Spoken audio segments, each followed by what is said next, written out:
And welcome everyone. We are live and back for our second episode of Ruralpunk. Today we're joined again by Cascade of Cascade Designs, creator of the game, Christian of Zombie Orpheus, Mac of Pink Mohawk Edition, and myself of Arcology Podcast and ShadowcastersNetwork. And I'm so excited to be back here. I'm excited to be back too. I've been looking forward to this all day. Same. Yeah, I well, know. All week, really. Yeah, for scheduling something, it's way easier to arrange things in like a bi-weekly thing, but I found myself wishing I aimed more for like a weekly release schedule for this, because I wanted to play more. Yes, I was doing GM prep last week just for fun, which I never do, but I got so excited. Yeah.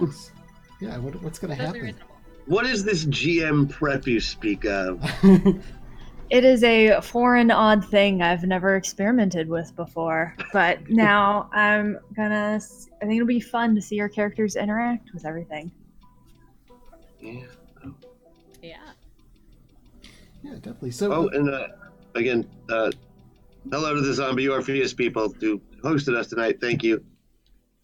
Yes, thank you so much for that, and welcome. I guess one thing we sort of jumped into before that I think I skipped past because I was so excited to get to the game was to give everyone here a chance to really, I guess, plug and promote the other stuff that you're doing. And I know Zombie Orpheus has got some big stuff going on right now. So yeah, I guess I thought maybe you would start with that. Christian. Okay, yeah, I'm Christian Doyle. I work for Zombie Orpheus Entertainment. I star in a web series called Journey Quest. And we're about to go into our fourth season. We should be filming that pretty soon. I'm very excited about it. I play a hapless wizard because I play hapless well. I was also in some movies called The Gamers, which were also made by Zombie Orpheus. And I played a sorceress because I wear dresses well. And now I helped create a game system and a game on our Twitch channel called Masters of the Metaverse that has crazy fans. That's what I can tell you about that show. It's in complete insanity all the time. I love them, but they torture me. It's a very interactive game, so they can affect the narrative a lot more than they can on other shows. And they do. And Mac, did you want to tell us about your project, Pink Mohawk Edition?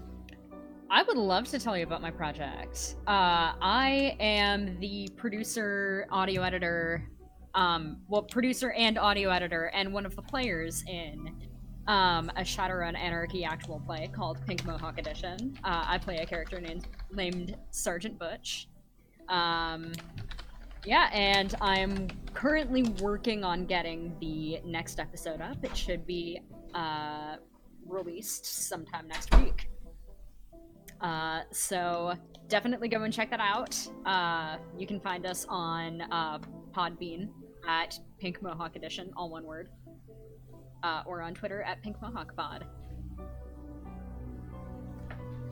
Yeah. I am Clifton, or I also go by Mr. Johnson of the Arcology Podcast, a podcast about all things Shadowrun. Just search up Arcology or Shadowrun and you can find episodes about that. Episodes about the game, actual plays of it. Lots and lots of stuff, hundreds of hours of content out there. I've been doing it for a while. And then Cass, who has designed the game that we're playing. Yeah, hi, I'm Cass. You can find me at Twitter, pretty much everywhere at Cascade Designs. And I design Ruralpunk, which is basically taking my love of cyberpunk and mixing it with my entire life growing up in really rural areas and then throwing in weird, mutant, random stuff because that's fun. And so the game just went into open public testing last month or early this month, so it's still very much in development. So that's kind of a fun thing about this show is we're playing it, and also I'm sure going to run into some of the rougher rules and sort of see how they do as we go. So, yeah. All right, well, why don't we get started with the game? I'm going to play our intro video for that, and then we'll go ahead and get started. cool.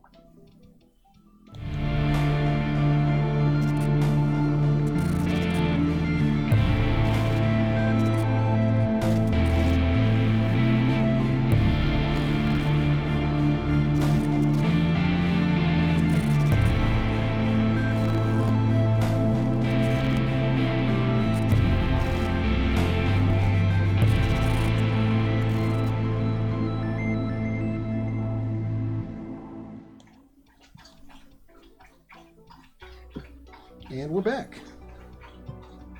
Yay! Yay. All right.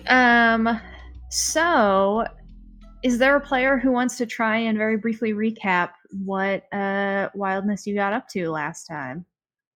Oh man, not on my best day. I guess I'll do it. So we were tasked with going into a like a warehouse kind of thing, and finding a lost shipment that was supposed to go to Ash. We were told that it was medicine. Some of it was. It was, that's true. So we go into the warehouse, we discovered that it is full of blood bees, which are not great. Man, I've had bad dreams about those blood bees. Yeah. I don't blame you, they're pretty terrible. So we come up with a plan to eradicate the blood bees, which involves a very quickly pieced together smoke machine contraption made by Scout, and an explosion. Yeah, so we look in the crates, we discover that one of them contains medicine, but the rest of them contain a whole bunch of very advanced tech, including like an android body. The latest iPhone. Yes. Yeah. I wrote an ostrich. Yeah, that's true. I wrote a big robot bird. Robot bird. That's Rassled very it. important. And Yes. you For me, it was. I think it was a turning point for my character's survivability.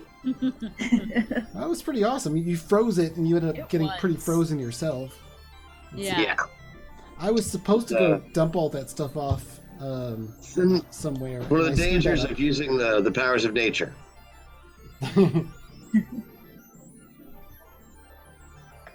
Sometimes you freeze your favorite shirt. Yes, I think the last big thing that happened was I was supposed to go dump all those dangerous high-tech things off in the woods somewhere, and I totally failed to do that. Instead, you made friends with the bomb. Yeah, right. I hooked it up to my bike, and to be fair, you dumped most of them. You just didn't dump the bomb, which was what you were really supposed to dump. well, Instead. it all sort of glommed back onto my bike and integrated itself or something, and allowed us to run away from the stuff that was trying to kill us. That was only there because it was spawned by that existing. So yes, it's been nicknamed Karen, I believe. Though. Yes. So now we have to come up with a way to prevent the local wildlife from eating your motorcycle. I'm really not sure. Set previously Or- unset in human history. Or his motorcycle eating the rest of the town. That's getting also us eaten. true. Yeah. Yeah. Yeah. We don't know what it could do. I hear that fancy new technology has witches in it.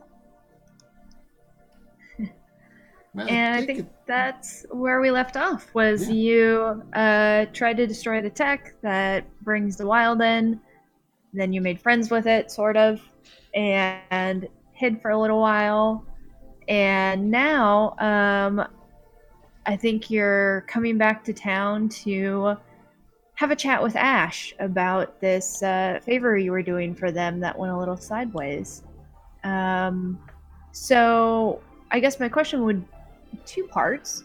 Are all of you going to talk to Ash? And do you bring any of the crates and the tech with you? I think we found a place to stash the crates that were like part of the bike robot thing now, but there was one box that had some stuff in it we were going to bring. Is that right? Mm-hmm. Yeah. The one with the medicine. Yeah, it actually had some medicine. So that's what we're going to bring back. I think the plan originally was to tell Ash that the other crates were not salvageable. Yeah. So that is correct. Mm-hmm. At least as far as I remember. Yeah, that would at least certainly be the way to not make as many waves, but yeah, might not get as many answers though. Mm-hmm. All right. So I think we'll open the action on Ash's shop. And Ash has a little store downtown next to the town green. Most of the sort of brick buildings around it are boarded up, graffiti on a lot of the remaining windows. And when we come into this small sort of square brick room, it's a lot of crates that just have piles of bags and pill bottles just kind of everywhere. There's a lot of chaos is sort of the first impression when you come in. And you can see that there are what look like clotheslines on the ceiling and just different tools and things basically hanging down from them with little clothespins. And we see Ash is sitting on like a stool that's a little bit lopsided, a little bit rickety. They are in very faded, like flannel shirt and very faded denim jeans. And from the angle we can see, we can make out that they have cyberware noticeable on their face. You can see sort of a metal plate on one cheek, and you can see on like their forearm, you can see several screws that look pretty old and rusted. And when you come into the store, they don't look up. They're sort of studying some book that they have balanced on their legs, and they say, I'm not open yet. What? Can't you read the sign? Yeah. We're here with your shipment. Ash looks up kind of slowly, almost a little stiffly, and they slide off the stool and start walking towards you. You can see they're walking kind of carefully, like almost if you've seen someone in back pain, how they sort of are very like ginger with how they walk. And they say, "Oh, the medicine. You found the medicine?" Yeah. Yeah, this is what we were able to salvage of the shipment that you were supposed to get. Salvage? That sounds violent. What? Are you okay? And they sort of study, and you get that feeling like they're studying you very intently, Luna, and they're looking you up very like slowly up and down, and then sort of look over to you, Jacob. And they're like, were you hurt? Oh, scratched up a little. I'm fine now. Yeah, we're fine. Part of your shipment got destroyed, though. Destroyed? There are many things that can result in destruction. What was? Do you know what destroyed it? Did you see? Well, There's some bees, and there's a big old bird, and then there was some fire. Oh, that birds and bees and fire, and all together over the medicine? yeah, they all kind of combined to make two of those crates not really usable. Well, the fire, I think that was us. But the bees and the bird, those were definitely there when we got there. Oh yeah, birds and the bees have been around as long as anyone can remember. Remember hearing that story for the first time when I was 13. What story did they tell you? Because I don't remember anything about giant blood-sucking bees stockpiling medicine under their hive. That's not something I've ever seen before. Well, you know, legends change. The fact is fiction. They get all twirled about sometimes. I kind of put a hand on Scout's shoulder and turn to the side and go, I don't think he's talking about the literal bees. You know, sometimes in the metaphor, though, the bees are the size of dogs and can kill you. I think that tracks. You see Ash like seeming to think about it and sort of nodding, and then they shake their head. That does not track. I don't understand how that's factual. However, did you bring samples of these bees? Perhaps. I used some C4 and a little bit of dynamite I had, and a couple They of were other big explosive and compounds.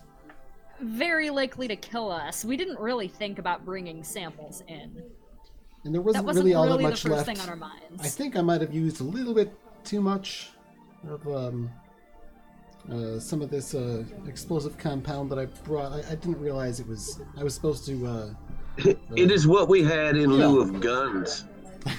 we used the smoke to make the bees get nice and sleepy, and placed some charges while we were all very nervous, and picked out what we could from the remains. Yes, and I suppose Luna probably tripped over some wires and spilled some water, and well, I did not. I handled this very capably. Of course, Are we you're a talking about the professional. same person? Because not as clumsy as you Shut up, might. Jacob. All right. We handled this as capably as we possibly could. I'm sure you did. Yeah, something must have really gotten those bees excited about what might have been in some of those crates. They must really like medicine, huh? Well, if I had a sample, perhaps I could read their neural network and then I could inform you what the bees were fixated on, but I guess we can just make up whatever we want since we don't have that. But you got some of the medicine? Yeah, we were able to bring back one crate. I see. Well, if you can put it over there, and they sort of wave vaguely into the building, and you, and they point at Scout. You're the one who set the medicine on fire? Well, it was really more of the concussive force of the explosion. The fire didn't last for long.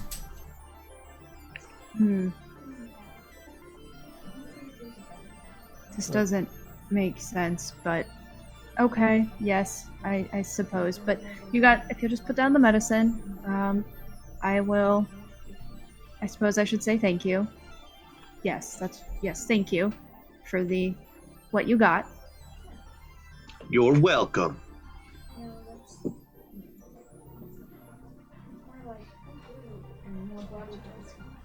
And none of you were hurt in this fire. None of you. Not even a little bit. Luna, they're looking at you. No. We weren't. We're fine. Well then, I guess I need to get back to work since we don't have all the medicine. Did you see the couriers anywhere? They were the people who were bringing the medicine. They have not responded to our messages. I'm pretty sure they were eaten by blood bees. Yeah, that tracks. Considering we found all the medicine in the middle of a blood bee hive, then yeah, I'm pretty sure that's what happened. Guarded by a robotic giant ostrich, I guess? Maybe a vulture? Oh, fascinating. Oh, you should draw this. We should have a diagram. Spit, right? Spits. Jacob, they bring over like a pad for you and a little bit of charcoal, and they say, "Now your best recreation. We need. Don't leave any details out. Spits. Interesting name. Did it spit on you? Oh, just draw it. We'll figure the rest out later."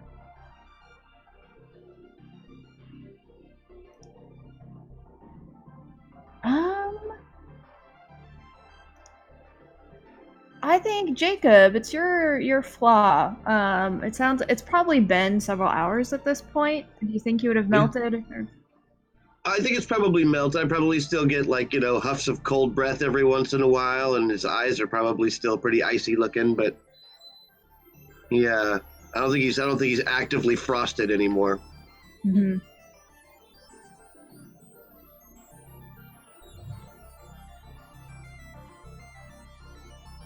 All right. So, go ahead. I was just going to say, Ash is going to sort of stare expectantly at Jacob, waiting for this diagram of this spit bird, while also anytime Luna tries to move, just sort of holding out a hand to stop you from going anywhere. I'm going to draw my best spits. Imagine it looks a bit like Big Bird mixed with Cable. Important question. Lots of pouches. No reason. Is Jacob wrestling the spit in the diagram? No, I don't think he likes to draw himself into pictures. He's only most of the books he reads with pictures are bird books anyway. So he's used to seeing, ornithological pictures. He probably just tries to do a side profile of it. He's just not the most talented artist in the world. In fact, I'll just draw the picture and we'll give it. Excellent. Shouldn't take too long. All right.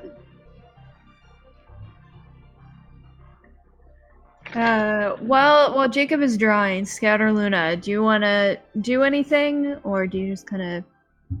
Yeah, I think Scout's feeling a bit grumpy about how this person talked to us and how they're not letting on all these secrets and everything, so I'm going to start poking around, looking for stuff that seems out of place or like it might lead to some answers.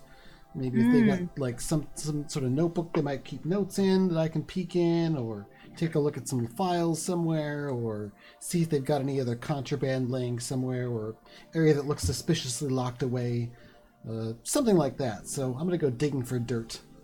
Nice. While they're Is distracted. Ash actively watching us as we're hanging out and doing this, or?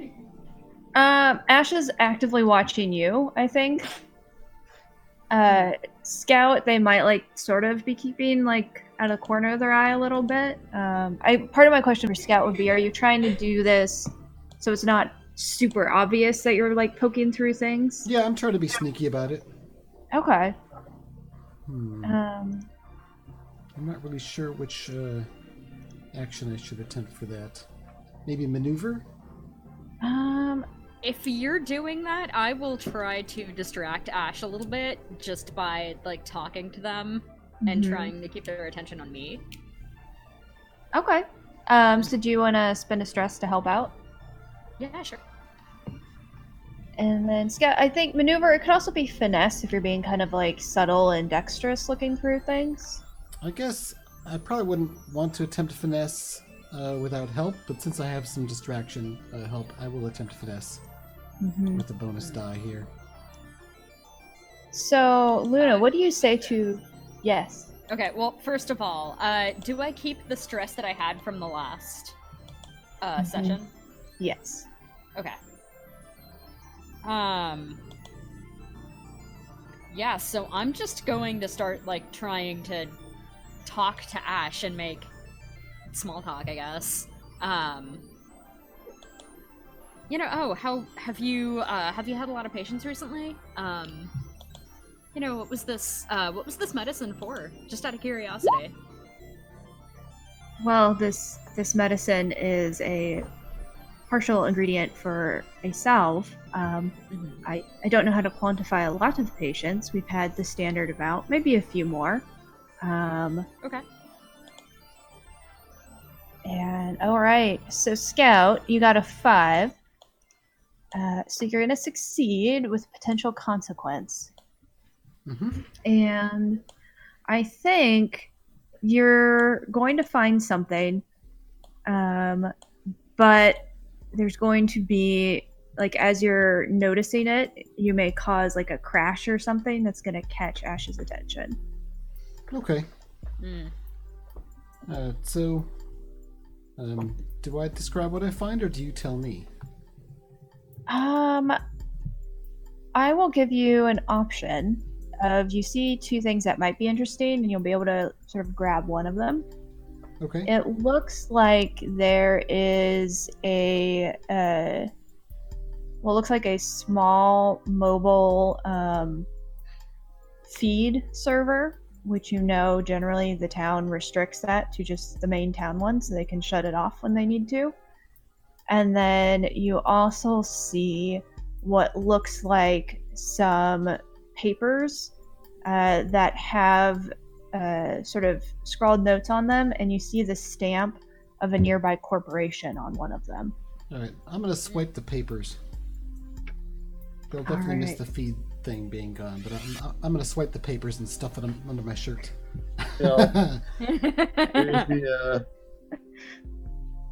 That's what a spitz looks like.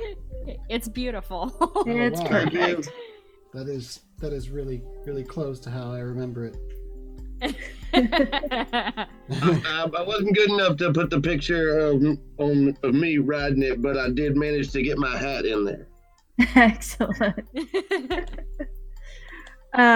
So Jacob's finishing up the picture, and you swipe those papers, Scout, and I think what it is a like a shelf of pill bottles sort of gets jerked a little bit, and the pill bottles just start rolling off and falling to the floor.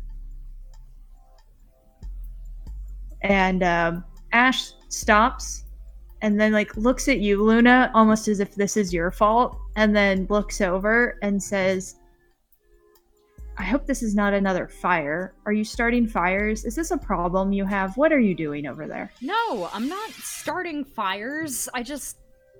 Why would we start fires? Are there blood-draining bees here?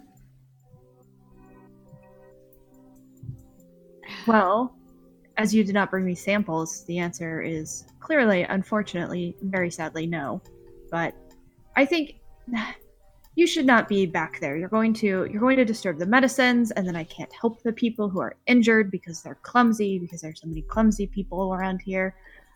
Thank you. Nice diagram. Thank you. Medicine. Excellent. Perhaps I am not open yet. You should be leaving soon. I mean, we're just here to bring you the medicine. We don't have to stick around.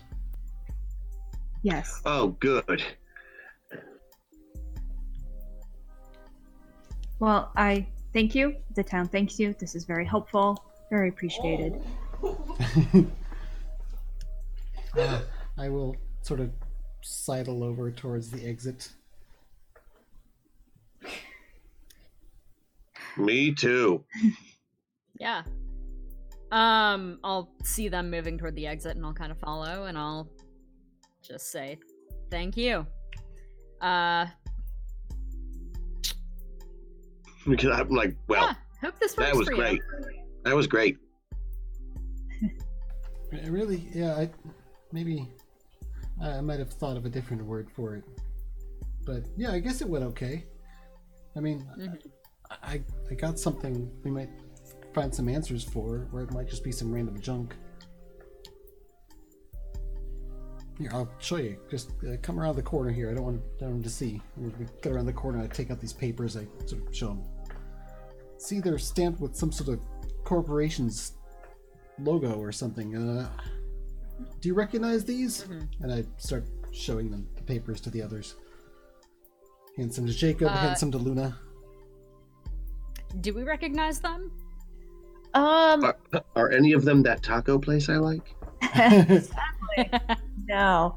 That would be the question. Is there is a local tech corporation in the area? Would either of you be familiar with it? Know anyone who works there? Be kind of familiar with the corporation logo? Oh, I mean, I probably tried to work there, honestly. And if they're people that live in the town, we probably know about the corporation if they're employing more, a couple of people. Mm-hmm. Yeah.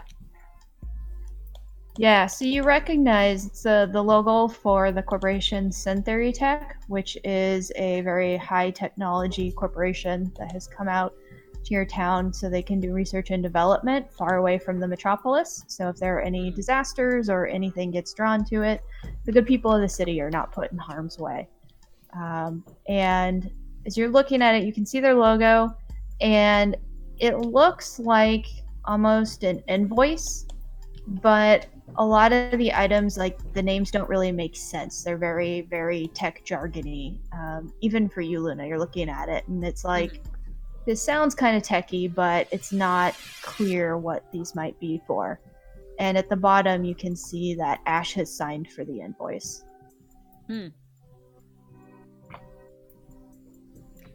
And I can't tell what the invoice is for. Not at a quick look. Maybe if you had some time to research it a little bit. Okay. I mean, you can hang on to these if you think you'll be able to find out more from them.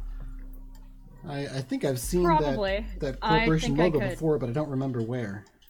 Mm-hmm. Yeah. I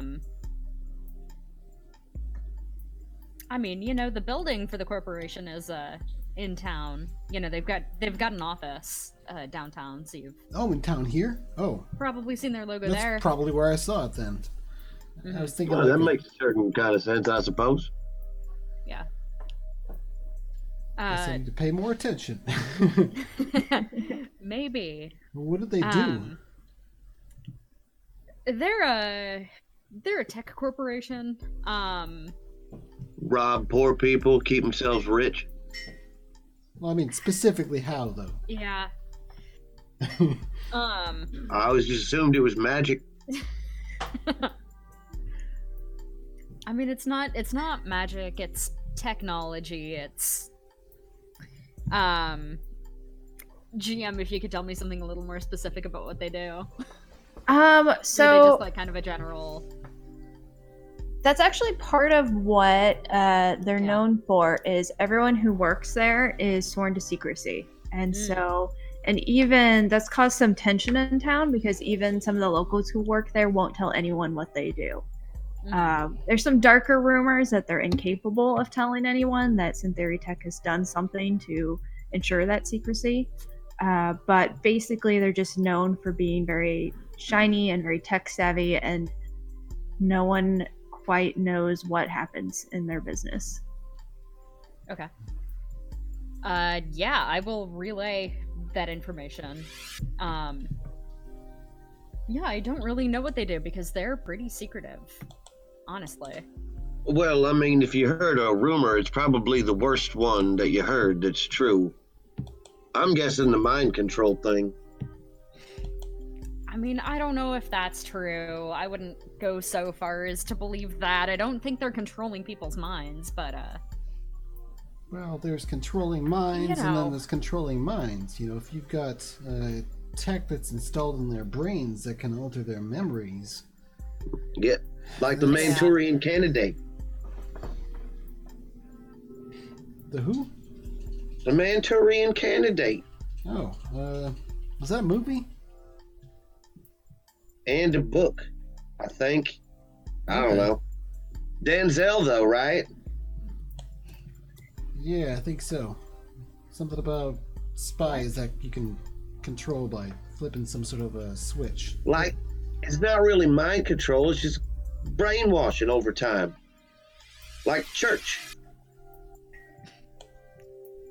Yeah, well, I don't know. I didn't find that film to be all that plausible, now that I think about it, because they didn't really have any tech to do it with, and that was before the wild strain. I have no idea what you guys are talking about. Like, brainwashing. Well, yeah, but... Maybe maybe it's hypnotism, maybe it's sensory overload in a very, very particular way. I hear in the sprawls you have to submit to all kinds of that stuff. Like, you can't talk about what they see because they forget it every time they leave the building, Yeah. Corporations, man. Corporations. Well, I don't think it's entirely unlikely that they have something to do with. Well, maybe it is and maybe it isn't, but they're doing things with strange boxes, and I don't know. Maybe that has something to do with the military's experiments, and there's. I think this is all tied together. There's something going on in this town. What am I going to do about my bike? Well, I'm making. We'll have to figure that out. You should let it down easy, let it know you still want to be friends, but you can't because it's now possibly an evil robot. It didn't seem evil. It helped me get away. What was evil was that, I don't think it's evil. I think it's just... dangerous. Right? Yeah. And it's not that it in and of itself is dangerous. It just attracts the attention of the wild. Which makes it dangerous. Yeah. So what do I do about it, though? It just doesn't seem right to just destroy it. And well, keep it far enough away from town that it doesn't get eaten. Town, not the bike. Right. Which would also be sad. I know you're very partial. Short answer is probably take it out of your bike. I've generally been so careful to avoid using anything too high-tech so the wild doesn't develop an affinity for munching on my bike. Maybe I can extricate it somehow. I think we can work something out. I will be of no use in this at all. But I will be rooting for you. I'll be, giving you good thoughts, which I do not believe do anything, so don't worry about that. Oh. If you need anything frozen, call me. Okay. Well. Sounds great. I think I'd better go and see what I can do about my bike then. All right. So it sounds like how the game works mechanically is you have the venture phase where you have a specific task you're working on as a group, and then town phase, which is when you get some downtime to work on specific projects, recover your stress, but then also have to deal with some of the drama that's going on in town. So it sounds like we're kind of shifting into that town phase. So I will kind of go through the different rules. And the first part of it's a little bit bookkeeping because we're going to sort of calculate town tension and the fallout of the things we've done, and then we'll get into sort of the projects and things you want to do. So the first part is called the Discord stage, and so we have to see if you've increased the tension in town and gained any new grudges from people in town. So we already know that Ash has one grudge at Luna from some of their past history, so we'll see sort of how grudges and all that are playing out with everyone else. So the tension depends on how much your group has influenced the status quo. So if you've been very compromising and conciliatory and you appeased people with power, everything stayed quiet and calm, that would be 0 new tension. If you were rebellious and challenging, if conflict flared up but stayed contained, that would be 2 tension.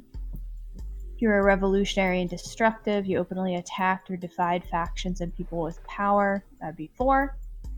And then if it was basically open war and you tried to overthrow a significant power or shatter the status quo, that would be 6. So sort of think about what you did during your venture. Where do you think you all fall on that? Well, I think Jacob was pretty conciliatory towards those military folk. Mm-hmm. Mm-hmm.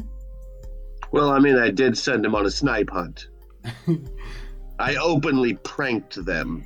That's true. They're probably going to remember that. Or they'll just remember you hanging around and, we helped them with their experiment and... And right after they left, a building blew up. Yeah. Just part of one where there were bees, and hey, they were testing things, right? So they were probably happy there's explosions. Okay. I would say that sounds a lot like conflict flared up but stayed contained. Perhaps, yeah. And then we definitely didn't rock the boat with our contact, Ash. We totally could have. Even when they were a jerk, so I guess we weren't very challenging then, but that was more compromising, so I guess...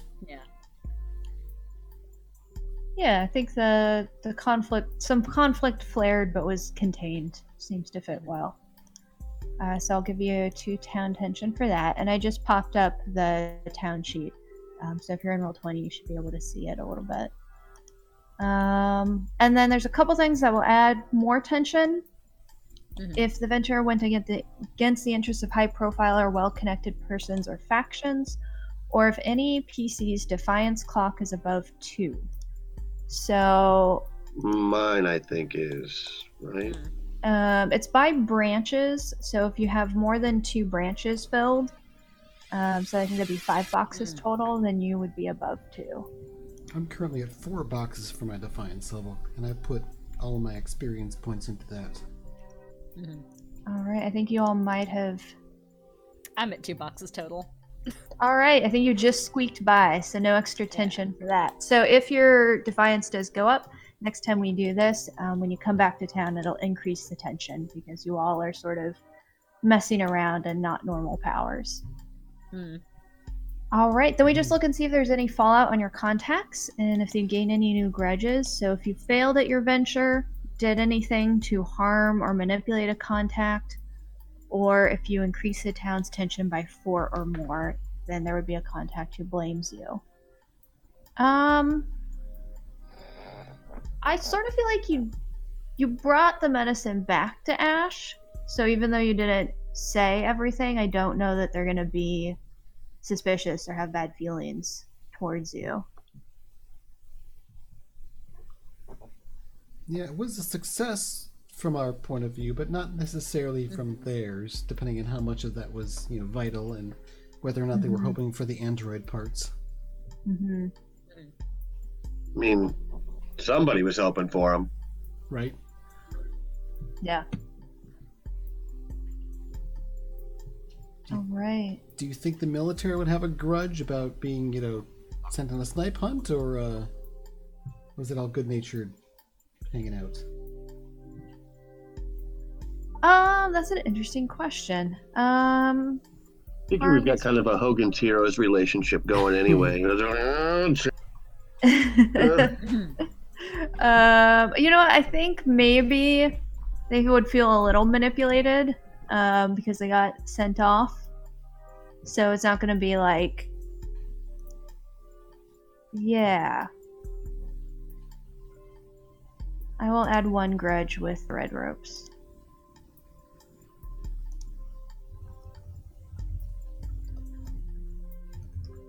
Alright. And then... So one of the things you did when you formed your group is decide what your ideal was, and we see if you kept to that or not. So if you sort of rebelled against the status quo and kept your ideals, or if you conformed in some way. So, in terms of conforming, did your team hurt or exploit a vulnerable person? Not that I can recall. I don't think so. I don't think so. Maybe the bomb. And did you dismiss, disrespect, or show hostility towards someone with a different status or soul type? Yeah. Yeah, I think so. Alright, we shall mark 1 on the tracker. And then in terms of resisting, did you put yourself at risk to help a vulnerable person? Well, I guess I feel like I put myself at risk to help the town. We couldn't just leave that giant beehive there. Yeah, that was not really an option. Yeah. I mean, Scout, you kind of put yourself at risk to help those 2 people who were sneaking around. Yeah. Yeah. Sure. Well, we all did, actually. I mean, Jacob stepped up and played distractionally, walking right up to the military people who, if they were having a bad enough day, they might have just hauled off and shot him, but, Nah, I'd have punched him in the nose.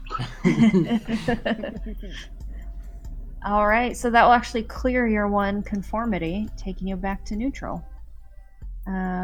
So that's the thing, is you can kind of sell out a little bit as long as you rebel as much. Otherwise, you start sort of creeping up on the corruption tracker. Like when David Bowie was doing those Sanka commercials in the 80s. Oh. All right. So the next step is to determine the entanglements. And what this is you all have some history with people in town already. And that kind of comes up and causes some stress and tension for you every once in a while. So what we'll do is we pick a character who's willing to sort of play out the entanglement. I think I talked to Luna about doing this first one. You did. And so what we do is we figure out what the tension is in town, which is 2. And then we roll dice based on the highest defiance level that someone has. So I think the highest was 2. I think we're all at 2, aren't we? Mm-hmm. Right, it's one for each little branch that's filled out. Yeah. Yeah, I'm at 2. All right. And so, Luna, if you just want to roll 2d6.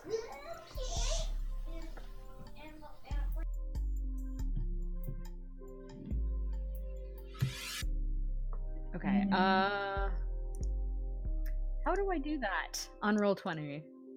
I don't think I have a macro, so if you do /R space 2d6. Nope. I know how to do that. Okay. Yeah, I don't have that on the character sheet yet. Alright, so the highest one is a 6. Mm-hmm.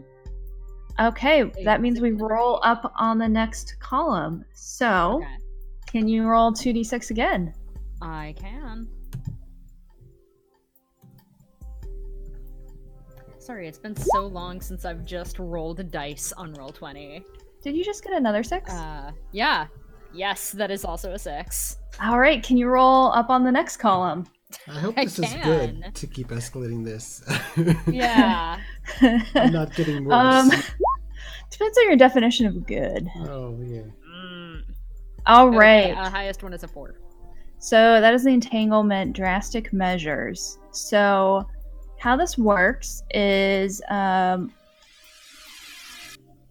this one's focused on a faction. So I'll ask you about sort of your relationship with a faction, and you can pick any of the factions for it to be. All right, and before we go any further, I do want to mention that we did have a stream boss murder. Merkwerky is now the stream boss, and let's see, I'm not sure if they specified whether or not they were helping the GM or players. So what's it going to be, Merc? So yeah, Merc, let us know. The stream boss we have here is just a little donation incentive. If you help players. Awesome, thank you. If you cheer or subscribe or donate through the link down below, you deal damage to the stream boss, and if you deal the last blow, you become the next stream boss, and you get to decide whether to assist the players or make their lives more complicated. Mm-hmm. And we're talking, and for this time, when it's helping the player can pick to do this whenever they want. You can either use a power that your character doesn't technically have, so you can pick any of the powers from your character sheet and use it once. Or you can do a flashback without paying for any stress. So if there's like a conflict or a consequence and you want to be like, I was prepared for this, you can flash back and sort of say how you prepared for it without spending stress. Like in Bill and Ted's Excellent Adventure. Nice. Yes. All right. So for Luna, I'll read you the question, and if you want, we can talk about the different factions that this might apply to. So for drastic measures, someone in this faction asked you to lie for them. What part of that lie have you never forgiven them for?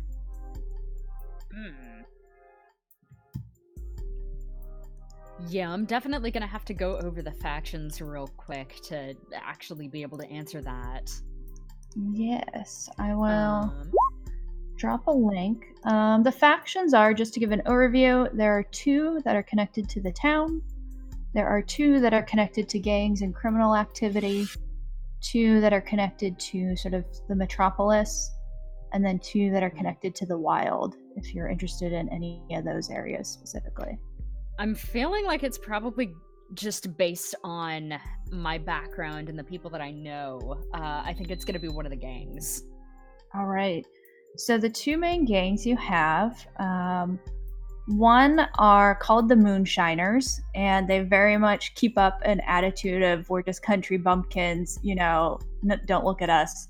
But they actually are pretty skillful weapon smugglers, and so they smuggle weapons sort of throughout the different rural areas.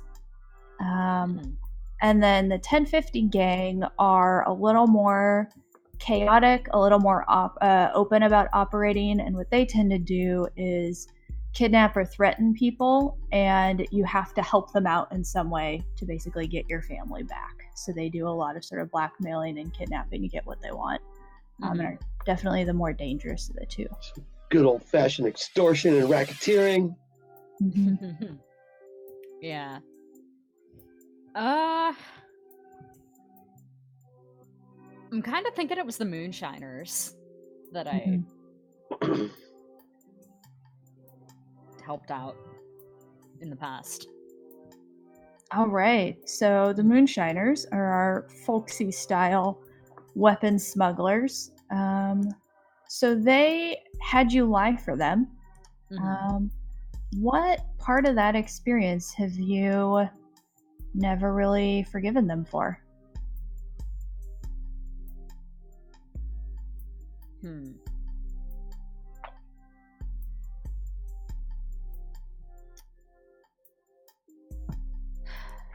I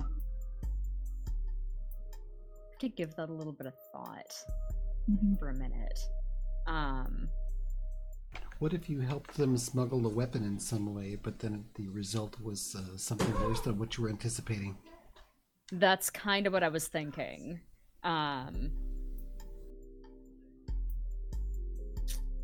Yeah, let's go with that. All right. So that's the history. And what's come up now is they want you to help them frame one of their rivals, or you will max out your grudges with this faction.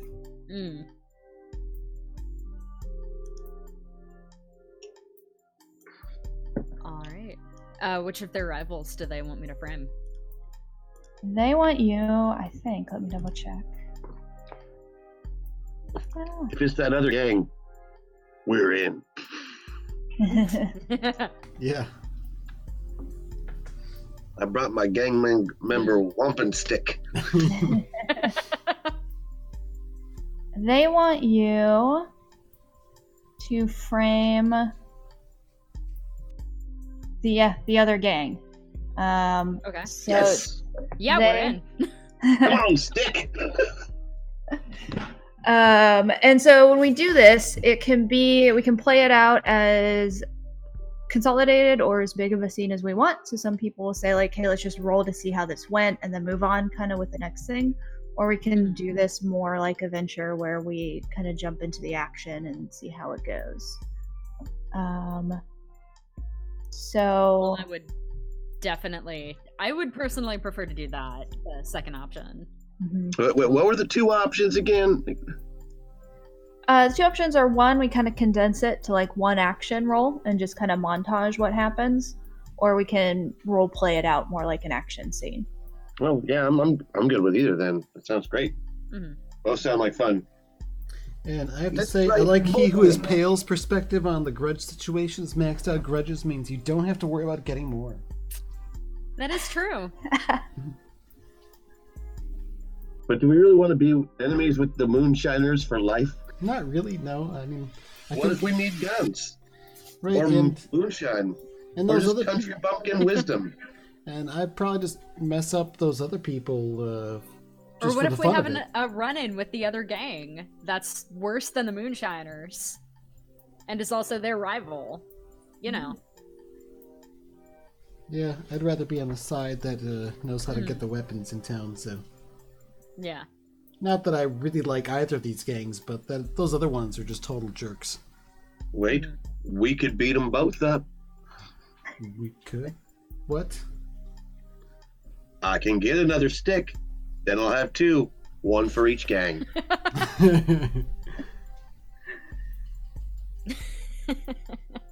Well, if we're going to do that, then we might as well just beat up the gangs and not mess around with running errands for one first. Forget saving the town. Let's just beat up all the gangs. Flawless plan. Screw it, let's just beat everybody up. The problem with that is there's After usually all. a lot more gang members than there are me. And they're also a lot more used to beating people up than I am. And they generally won't feel bad about it either.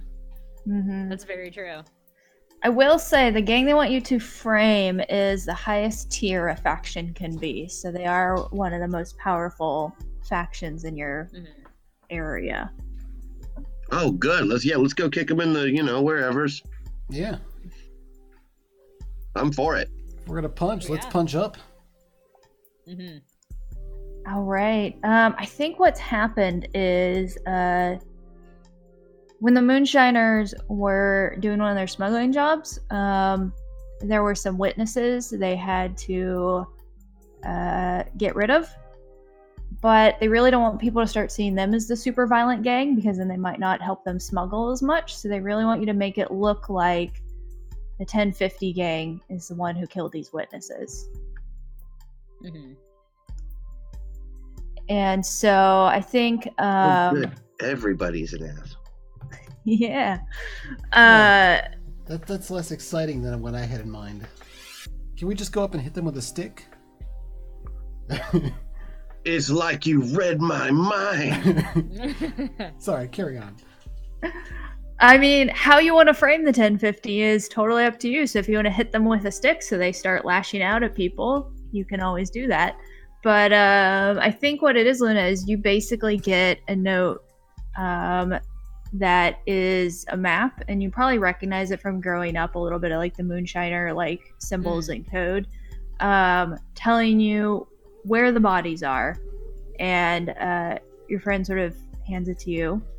I say friend, and tells you, all right, Lulu, you need to make sure this doesn't come back on us. We're just good folk, we made a mistake, and you know how the town can judge people too quickly. So just make sure they're judging the right people, which isn't us, naturally, for your friend.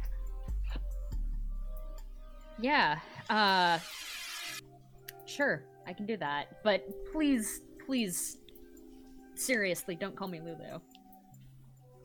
I am so sorry, Miss Lulu. I will not do it again, ma'am. No, you know what? Whatever. It's fine. We'll do this for you. Yeah. All right, mighty fine of you. Here is the directions. Don't let anyone just run off with that. As I said, we know this town's very judgy. They might read them wrong, and just make sure they end up in the right place, right responsibility, and maybe we'll have some barbecue later. Relax after the job. All right. Sounds like a plan. All right.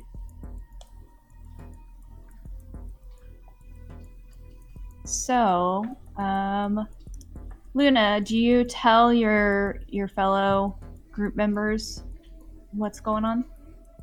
Of course I do. Oh, Yeah, I think I shoot them both a message as soon as I get out of this meeting with, my Moonshiner buddy. We'll call him Riley. Okay. There we go. All right. So you two, what does the message say exactly?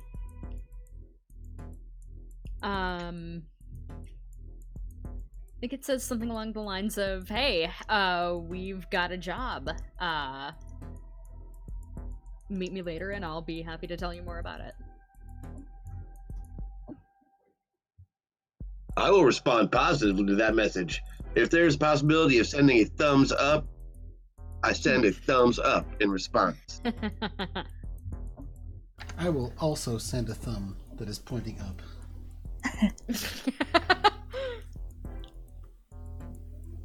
It shows up in an envelope the next day. It got jostled around in the envelope a little bit, so now it's pointing sideways. Dude, gross! I'm gonna leave that back. I've only got a couple of those. By the way, anybody need a big toe? So I guess that's a question. When the three of you want to meet up to discuss something, where do you go? Well, it's gonna be somewhere. Well, what Probably- time of year is it? It's April, so like springish. Yeah. And we're in like South Dakota area-ish, right? Mhm. Mm-hmm. All right. So the weather's not too cold. The sometimes fruit stand out in front of my place is also, we sit use it like a bar pretty often. It's a good place to sit. That's all I'm saying. It's right by the road. There's a fence. All right. All right. Sounds like a good place to me. Yeah. Plus, if I get any customers, I will be here to accept them if necessary. As long as it's not super public and there's not, surveillance or anything there. It is my private that property. I don't works. allow surveillance of any kind, let alone technological. Of course not.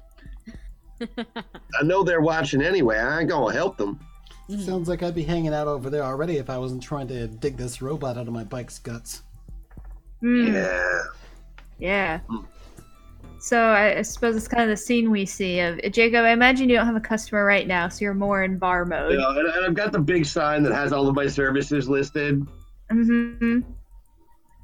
And then Scout, you're there with your bike, sort of inspecting where the AI has attached to it. Yeah, I guess I've got this probably not stashed in his place. I figure we had found some sort of shack outside of town to stash it in. That's where I've been trying to work with some like portable lights and tools I brought out. But I'm taking a break from that now. I end up swinging by here, probably on a bicycle actually right now. Mm-hmm. So it takes me a little while to get there. All right.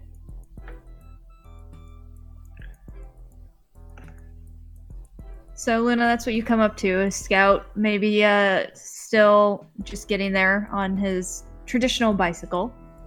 The large fruit stand sign. And it's right now, I imagine it's deserted and a bit chilly.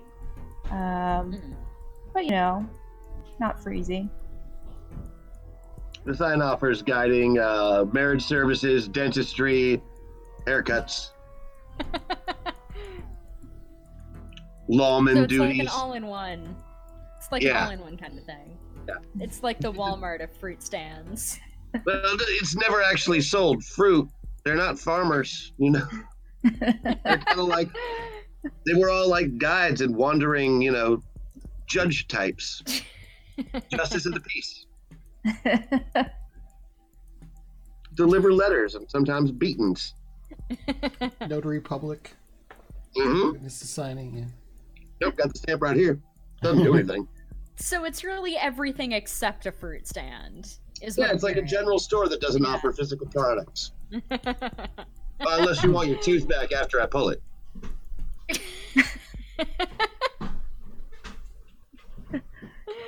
All right. Dentistry, bullet wounds, you name it. Oh, moonshine.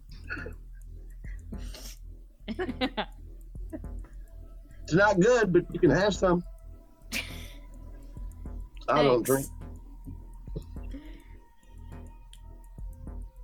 So yeah, I'll pour my friend some sun tea. Because, of course, I make sun tea. Yeah. Nice. Delicious. Thank you. Mm-hmm. Oh, So we have a job. We do have a job. That is exciting. Yeah. Brad. Yeah, so, all right. Promise you're not gonna judge me for this, because I know I've got a reputation in town, that I kind of want to uphold a little bit. All right. So this stays between us. That's fine. Yeah. No so problem. you know who the Moonshiners are? I got 2 cousins who were moonshiners right before the accident. Really? Which ones? Now I got one cousin who's a moonshiner. I'm sorry to hear that. Gary was your cousin? Yeah, you knew Gary? Well, of course. Everybody knew Gary. Okay. Yeah, before the accident. I think actually, skills don't just explode. Actually, those couple of bricks of C4 that I had there with the demolitions kit? I think I actually bought those from Gary. Oh, no, my skills God. don't just explode. That could have been C4. Wow. Well, I mean, they smuggle all sorts of things. And hey, when you get a chance to buy some C4, you don't pass it up. You don't know when you're going to get another crack at it. They don't exactly sell those. Moral of the story is never go to a moonshiner party.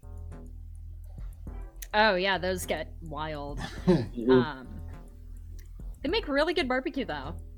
No. But anyway, what I wanted to say is that I have a couple of friends who are moonshiners. And I may or may not have worked with them in the past. But they've got a job for us. They want us to frame a few members of a rival gang for, Like the 1050s or somebody out an of town? illegal action that they committed. Yeah, it's the 1050s.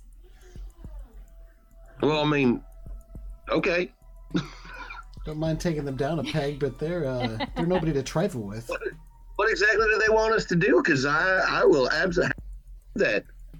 Those 1050s, those guys are jerks, man. Yeah, they really are.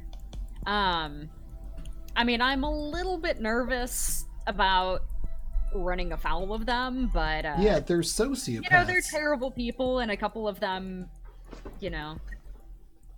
I guess they're people that I really don't mind sending to prison. As awful as that kind of sounds. They're a group of professional bullies. I don't mind. We'll take them down as many pegs as you want. Yeah. What's the pay? What is the pay? Is it your reputation being saved? Because that's enough for me. I'm just asking. Yeah, there is no pay for entanglement. They stay your friend. Maybe you get some barbecue. Okay.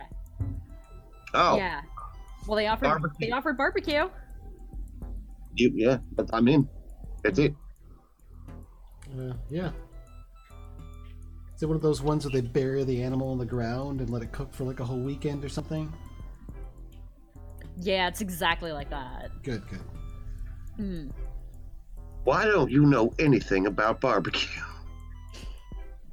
I am. This is why you're riding around on a bicycle, Scout. Buried in the ground. I'm okay. It's really it gives it like a really slow smoked, really earthy flavor. Yes, but there are several other ways to do it. You don't have to constantly bury stuff in the ground and cook it. Well, no, but it turns out really good I know that you're way. used to eating out of cans and packages, but come on, man. We live practically in the wilderness. Dirt never hurt anything. Tell me you can cook an animal if you catch and kill it. Of course. I mean, I've got a By shovel. burying it in the ground. I usually just use the spit over the fire method. It's a lot faster. But barbecue takes time, It's true. I just had it one time where they had a thing in the pit, and they took it out of the hole, and I thought it was going to be gross, but it was really, really good.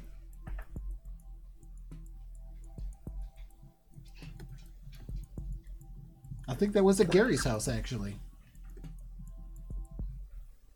Yeah. Anyway.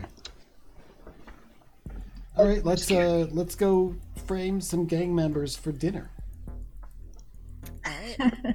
Yeah. What do we have to do? For, if you don't mind my asking. I'm sorry? What exactly are we framing them for?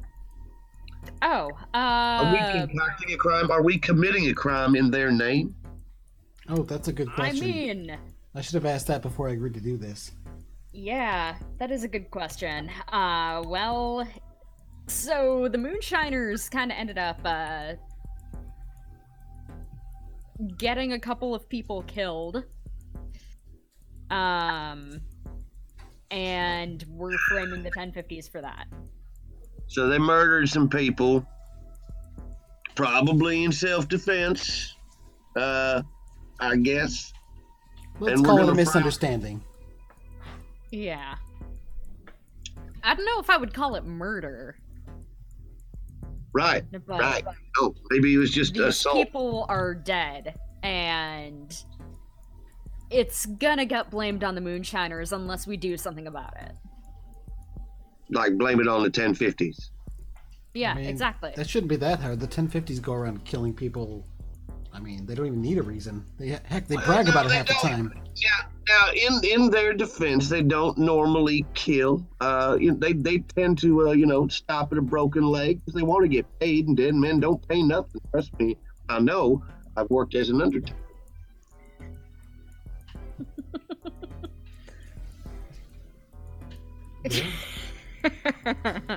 Well, I'm just saying it's not that much of a stretch, but maybe, yeah.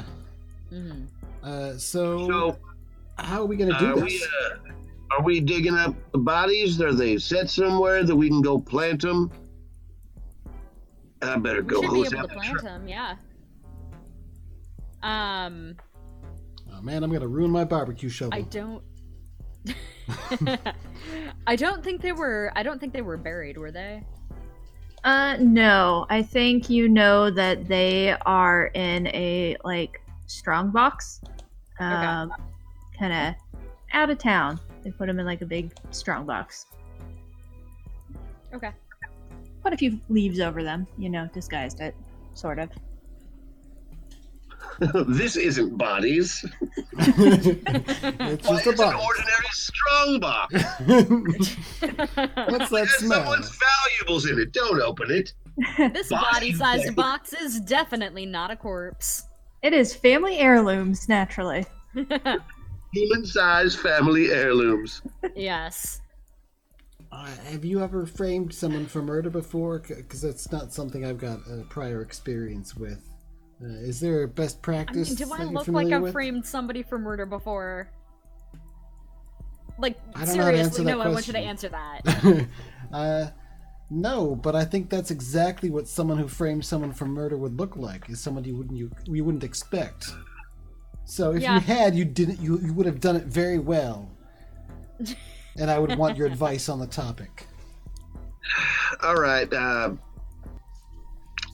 There's a couple ways we can go about this that are going to be not too messy. Mm-hmm. Step one. What are you thinking? We get a standard piece of whatever kind of color uniform that they wear. I don't know what they dress like, but they dress alike. They're a gang. That's kind of what gangs do. Yeah, you ever seen a moonshiner without suspenders? Because I haven't. I actually think I have a set of their colors back in my stash somewhere. Well, all right. So we rip a very noticeable piece off of it, and we set it with the bodies. Now, when they send somebody looking for the bodies that were run across, say when a professional guide was on his route somewhere else and he stumbled across a lockbox, when the report is given, hey, look, I found this here little piece of cloth. Don't know what it goes to. That's true. But the law sure does. I like that, but maybe if we can get someone who's not us to be the one that finds the thing. That can't be too hard. That's a good point. I just don't like setting people out of town if I don't have to. Well, they usually want to hire a guide. Maybe if you're guiding someone out of town, do you have any guides planned you can divert? Or we can just And put them in your path? I haven't had anything on the books in a while because I thought I was going to be tracking down that medicine a bit longer. But we can always move that lockbox to wherever I happen to be headed out tomorrow, you know? Yeah, and That's true. maybe if you're there Well, and you maybe let I'm them out point hunting it some out. two-headed deer and... Hey, look, a box! Yeah, remember, I think it was a year or two ago, you offered that, what was it, a hiking tour or something like that? Some of the people in town seem to like that. Might be a good way to drum up some business. Just have to come up with an excuse, like, I don't know, birds of the springtime or something. Birds of the springtime, I don't know, you go out and point out birds that show up. I don't know. No, it's a great idea. See, the thing is, we lost two people on that particular excursion, and nobody's wanted to go on these hiking adventures ever since the deer turned carnivorous. But they found the bodies. It's not like it didn't. Never mind. Yeah, I see your point. Yeah, and the people just don't like being eaten while they're trying to have a picnic. That's pretty typical. Yeah. Well, I guess we'll. Alternatively, we could find somebody. You know, like we could put the bodies like right in the middle of town, and somebody goes, "Oh, what happened?" And then somebody would say, "Oh, the 1050s shot him. I seen it." That sounds risky. What if people see us carrying the bodies around? Oh, then we'd be caught for sure. Yeah, We'd be caught for sure. I like But Plan A if it better. happens, if they get found far enough out of town, then, well, the law that they send after them will claim they don't need jurisdiction because it happened so far out of town, and then they send somebody like me.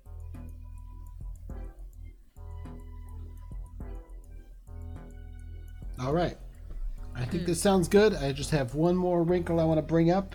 Is that if you're the one who discovers this and... Now, I said somebody like me. Oh, like you. Okay, got it. I thought you were being surreptitious.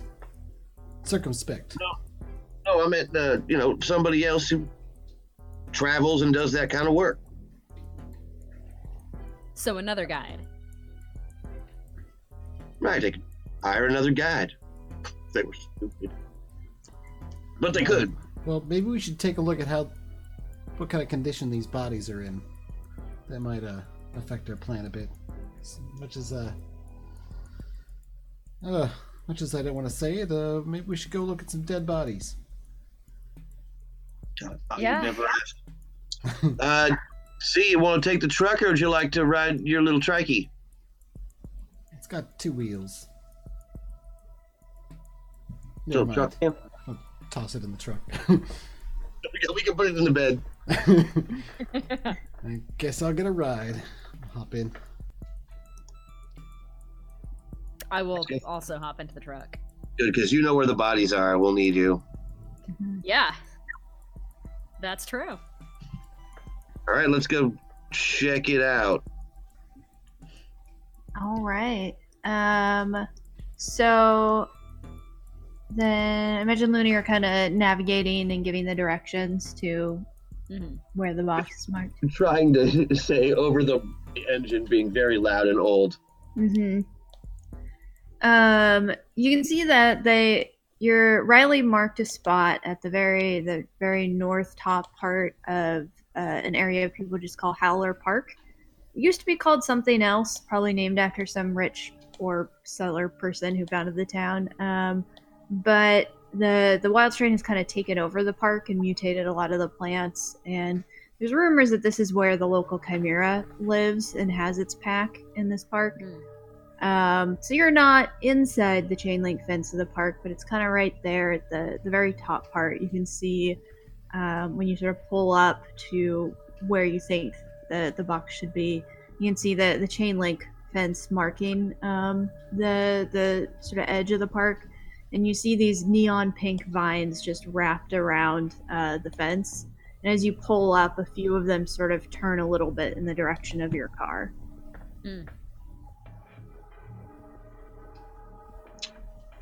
Good. All right.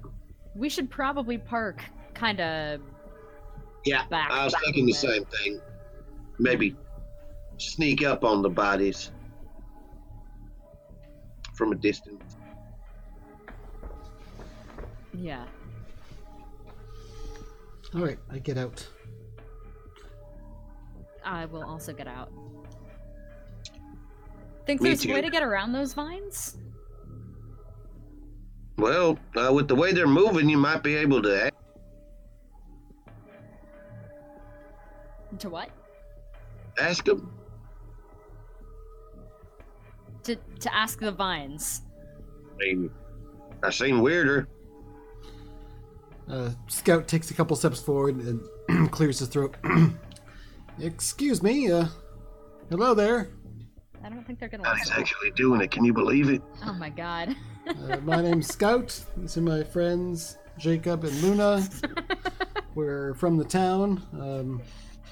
How are you doing this evening? I kind of turn back to you guys and... Scout, when you turn back... when you turn back, the other two of you can see that the vines have turned like a deep purple hue. And they're kind of swaying a little bit now, in sort of a rhythm. Okay, you want to back away from those now, real, but quick, but smooth, nothing jerky, smooth. I'm gonna start backing away a bit and says, good, that's really nice to see. You're quite mobile. I don't think they're listening. That's a fantastic sense of rhythm there. I don't think they understand. When you say rhythm, they turn orange and start doing like a little ripple effect. Are they dangerous? Well, they certainly look dangerous. You think so? I think they look kind of neat. It's like they're dancing or something. Yeah, they're really cool looking. Do you know what kind of vines those are, Jacob? Do I have a way of knowing what kind of vines those are? So there's two ways potentially. In your equipment, everybody has a specialized knowledge. So if you had something that is a type of knowledge, you can ask one question related to it. But there's also the action know, which is just kind of knowing facts and remembering facts. So if you want, you could just try and see what you know about them by using the know action. All right, I'll give it a try. Why not? I don't have any ranks or anything in it, but I think that means we roll 2 dice and take the lowest. Mm-hmm. okay. No bonus dice. That's Got a not bad. 4. Yeah. I think what the consequence would be, and you can always either resist this or just overcome it, which would make it go away, is as you're sort of remembering and thinking about it, you might wander a little closer to the vines than you noticed you were doing, and get just kind of right up close to the fence.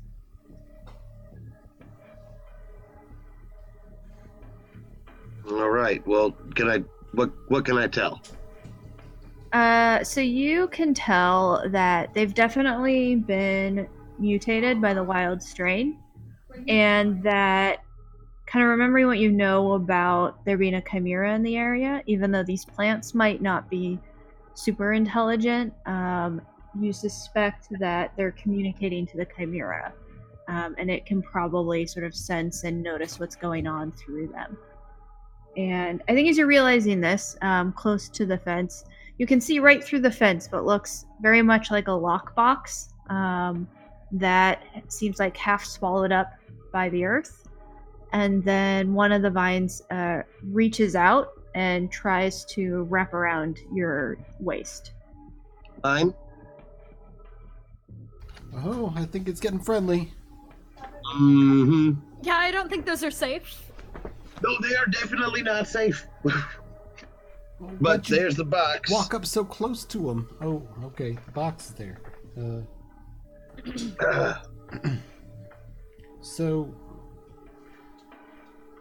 So if you wouldn't mind moving, we just need to get through here. I'm gonna say, may I please pass? We mean no harm to the area.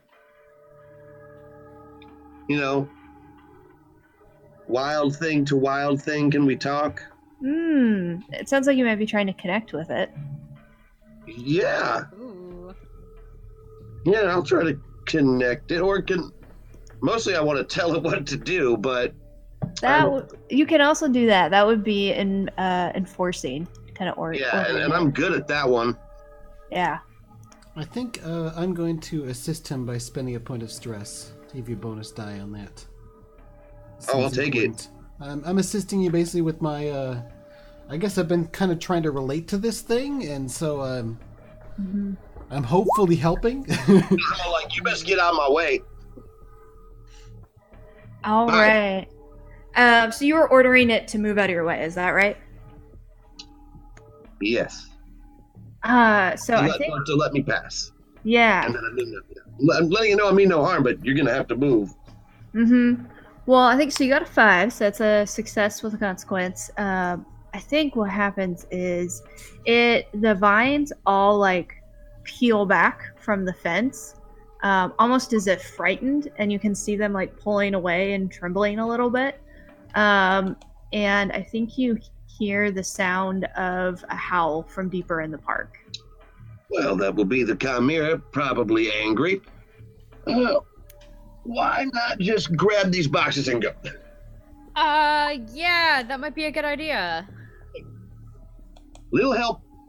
All right, I'll help. I'm gonna kind of move and push through and try to help out. Just try to get to this thing quickly and hopefully not get grabbed by something.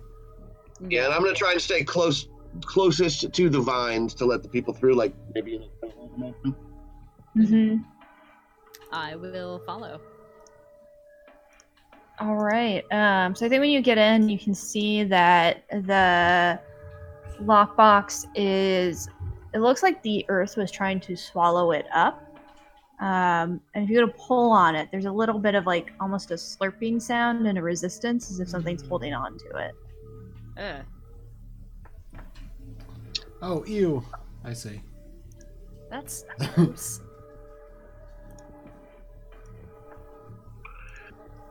I guess do we try and dig it out? I mean, I do have a shovel here. Well, it's a spade. Please don't use the barbecue shovel. I've never actually used this for food preparation. Okay, I promise. I was just joking around. I mean, not about people using holes to cook animals. I mean, that's a thing. Start digging. It is. I wasn't making it up. And it turns out really good, too. Or at least it did that one time. I'll take your word for it. Yeah, you're trying to dig. Is anyone else doing something to help? Yeah, I mean, we knew we were coming for shovel. We came from my place, so it makes sense. And I've got, basic tools in the back anyway, so.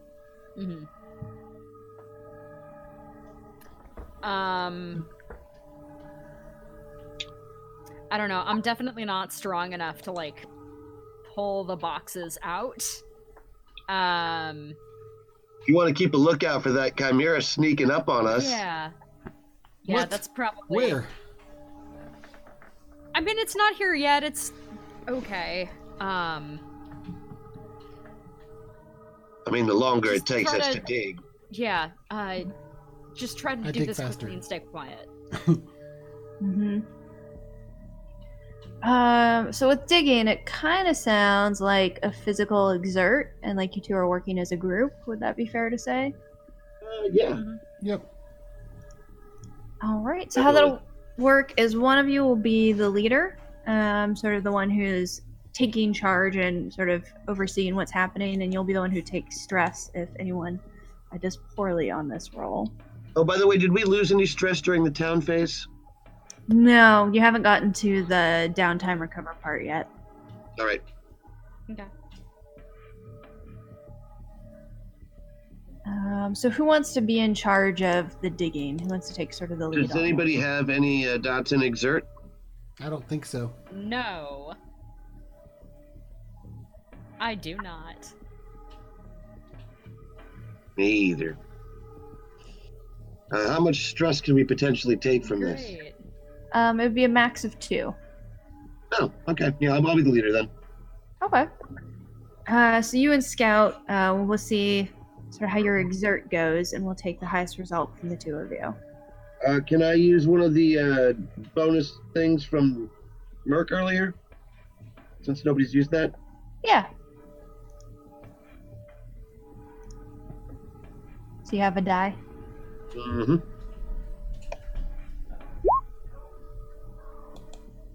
All right.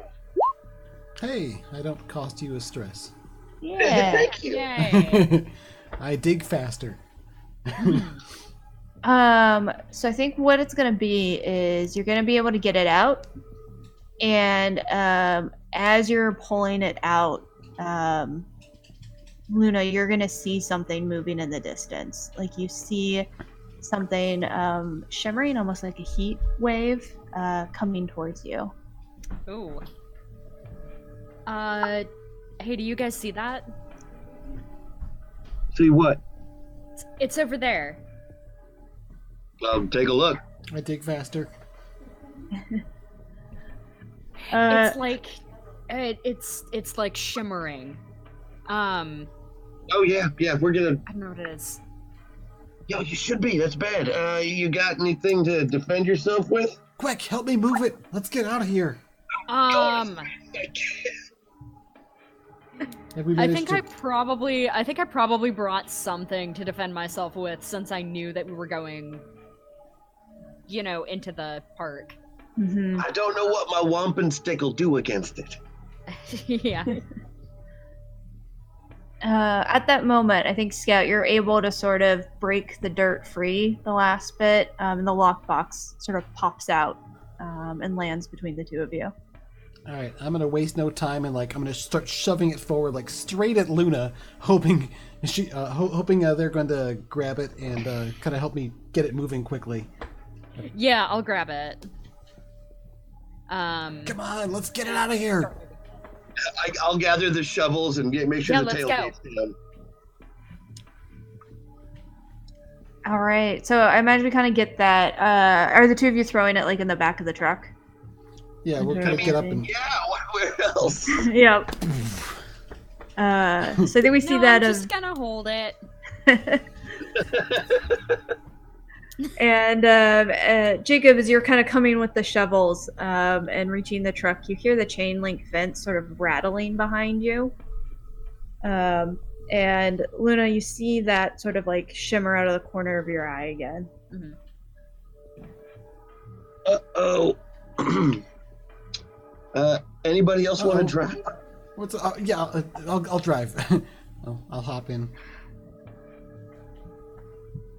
And I'm start the just engine. going to climb into the truck as quickly as possible. Yeah, and I'm gonna stay in the bed with the box in case it slips out or anybody decides to chase us, and I have to start throwing shovels at things. Yeah, I just accelerate forward immediately as quickly as possible, barely giving anybody else a chance to get situated in the vehicle before I do. I'm not going to leave anybody behind, but I'm not going to wait for them to close the door and buckle their seatbelts. So. So you're kind of driving a little bit over to rough terrain to get back to the road. So let's see if this goes better than when you drove your motorcycle. Okay. Here goes. Hey, I'm pretty good at this. Yeah, I think it's really bumpy. So the 2 of you are jostled a lot in the back. You can sort of see the lockbox going up and down. You sort of imagine the shovels going up and down. And I think what's going to be is something's going to fall out of the back of the truck. What would it be that you're not holding on to tight enough? Well, the shovels. All right, so we see those kind of bounce out, land in the dirt. I think we see a little bit of a shimmer over the shovel as if something's pausing. And then Scout, you sort of gun it back onto the gravel road and drive away. I'm imagining pretty much as fast as you can make it go. The answer to that, by the way, is 51. That's how fast the truck will go. 51 what? Miles per hour. Oh, okay. Yeah, I just wanted to make sure I knew what you were talking about. I was kind of wondering why it wasn't accelerating far past that, but I think that's probably fast enough for this road. Yep, fourth gear, as high as it goes. Are we okay? Did we get away? Last I saw, it was still chasing us, but I'm going to keep driving 51 I threw then. the shovels at it, and I think scared it off. Oh, good. Next time we'll just throw the shovels to begin with then. Good thing to know it's afraid of shovels. Right, so maybe it's a good thing I thought of that then. It's like that one story where some sort of like crazy elder god thing comes out of the water. Just ram a boat into it. It's fine. It's a problem-solving maneuver. All right, but where am I driving to? I'm not sure if I should be driving into town and moving so conspicuously with dead bodies in a box. Well, that's the general direction this road is heading, yes. I probably shouldn't go right there. Luna, well, this is your thing. Where should we go? Yeah, I mean, unless you got an idea, Jacob. I didn't mean to cut you off there. Oh, you're good. Oh, let me think. We I should stop definitely somewhere. don't want it to be, We should stop somewhere secluded. Mhm. Make sure that what's in the box is what's supposed to be in the box. That way we're not just dragging around the Chimera's favorite toy. Yeah. All right, yeah, what if it's like an egg or something? Then why would she have put it in a lockbox? To keep it safe? I just don't think it would help with the incubation. Oh, yeah, good point. I feel like that's not really a great place to put that. Hey, You the know? wild is weird, okay? I wouldn't have thought that a lockbox was an appropriate place for a dead body either, and yet here we... Oh, yeah, I guess we have dead Oh, you bodies know to what? look at. What? We're pretty close here to, the 1050's, kind of home base. What if we drop it on their border? All right, Like, on the border of their territory? we could get caught. Have we considered making a catapult? I could. It's been a And while. I'm not just saying that because I've always wanted to make one. Or you could just throw it. Yeah, I know. What You about could more be of a the catapult. trebuchet? We drive at their territory as fast as we can at the last moment, kind of spin out and let the box just slide. I mean, it would be loud.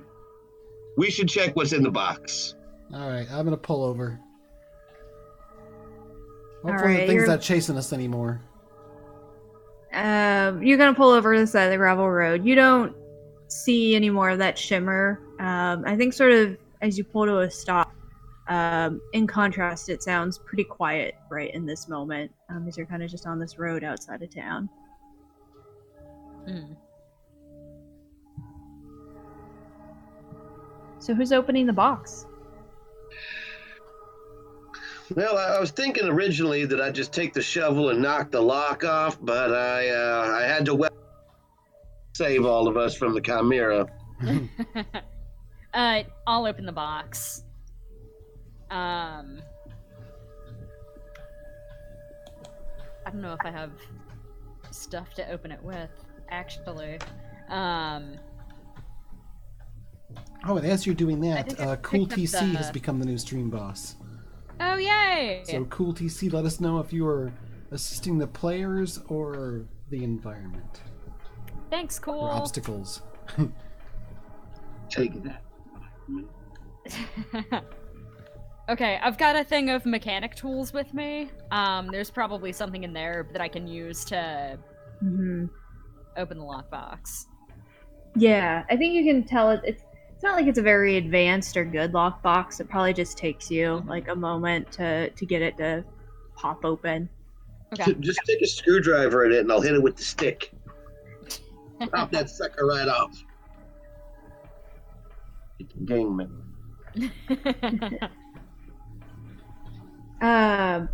When the lid opens and you sort of look in, I think what you see is two people who are in the military uniform, and they have this sort of braided red rope on the shoulder. You don't. They're. I don't want to go into gruesome details. It's hard to recognize their face, but mostly the uniform is what you can sort of make out. Were they killed by people? They were killed by something with blunt force. They were beaten. Okay. So, probably people. Yeah, well, not claws and teeth, so not animals. There are very few animals that will bludgeon you to death. So, that's true. Do you recognize them? Are they from town? They're too badly damaged for me to tell. Check the name tags. It's a good idea. I'll check for like name badges or dog tags or anything of that sort. I think you find dog tags, like that like they don't actually have their names on the uniform, which is unusual, but kind of common for this military. And you can see one is a Trevor Danvers, and one is a Sarah Danner. Take those. Why? Well, depending on how the 1050s decide to handle what they find, we need an extra way. We need to plant evidence in more than one place. If they find the bodies before the authorities do, then they could just get rid of the bodies. But if the dog tags are hanging out in one of their local hangouts on the wall like a trophy, that's a totally different thing, isn't it? That's true. You have a really good point there. Just like hunting, set out the right bait.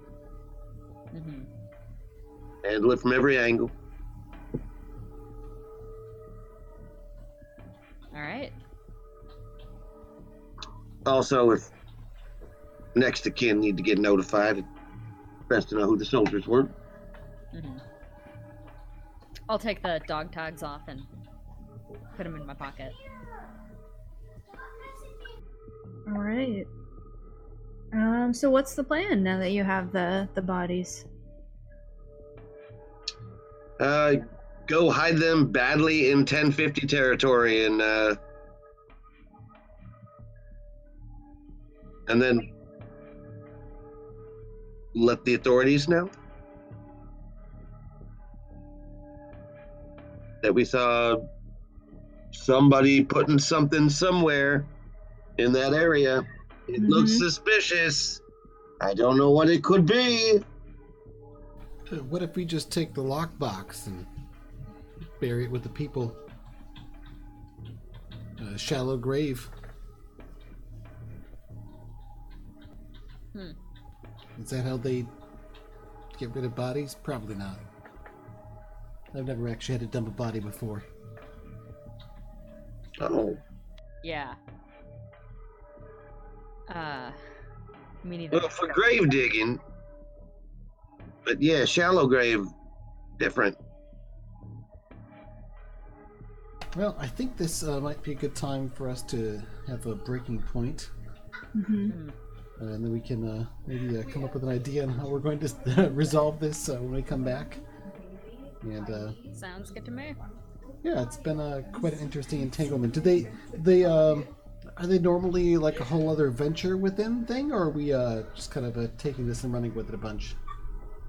It can depend. One of the things is since you rolled on one of the higher charts, it's a much more impactful entanglement. So a lot of them would be like much smaller favors to do for people. But since you got a 4 on the highest chart, there's only 2 entanglements bigger than this. Oh yeah. So I think for the bigger ones, it can kind of involving factions get a bit more like this. Mm-hmm. Okay. And it's part of the tension of the higher entanglements is you have to resolve it before you get any downtime, so you're still dealing with all the stress of your venture. Yeah. Cool. Well, I've been having a lot of fun with it. Yeah, same. Yeah. So we're going to take a little bit of a break. Before we do that, I just wanted to mention that if you all are interested in playing this game that we are playing right now, you can get it for free. It is posted on Ruralpunk.net. I'll type it in the That is chat a great here. price. Now, it's not finished, right? This is still the beta. Yeah, so for example, there's only one town right now that you can do and only 6 classes, where there'll probably be about 5 towns and 9 classes. So it's still kind of expanding some of the content, but the core rules are all done. Yeah, so again, just go to ruralpunk.net. It's spelled just like on the screen if you don't have the chat because you're viewing this in YouTube or something. Or we'll probably have a link down below as well in there, but or it's easy to remember. So yeah, go check that out. It's a fun game. I've really been enjoying it. Me too. Yeah, same. Right, with that, we're going to go for a bit of a brief break here. Let's call it 5 minutes. Sounds good. Sounds All right. good.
And we're back. Well, most of us. Mm-hmm. Yes, all of us. Yay! Now we're back. Yay! Perfect timing. All right. So, you have the bodies in the lockbox in the truck. You want to take it to the 1050 territory. Just outside of it. Or just outside of it. And so I think that Luna was talking about 1050s have claimed an area called the Golden Lake Estates for themselves, which is when this town still had industry and was successful. This was sort of where all the mansions were. But as the money disappeared, the people who with the money kind of left, and the mansions sort of fell into disrepair and became basically ruins that the 1050s have moved into and basically claimed as their own. So I'm guessing, though this might be assuming too much, that you don't want to be seen by the 1050s as you do this. That's why we stayed just out of it. That's a reasonable assumption to make. Yeah. Yeah. So what's kind of your approach for stealth?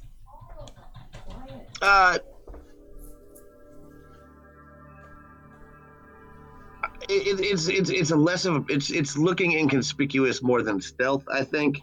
Mm-hmm. You know, like when you have a bunch of garbage in the back of your truck and you don't want people to see that you're dumping it in the dumpster of a local apartment building that is not one that you live in. It's just like some like shady white trash shit that we're gonna do. Basically like that. Mm-hmm. All right. So is there any particular time of day you're doing this? Or do you want to just go now? I think right now is best because we have dead bodies. Yeah, definitely. I mean, what's the time of day that there's not like a ton of 1050 activity there? Maybe like early in the morning. I would think that they would be more active like later in the day or at night or whatever. Mm-hmm. Definitely more coming and going. Yeah.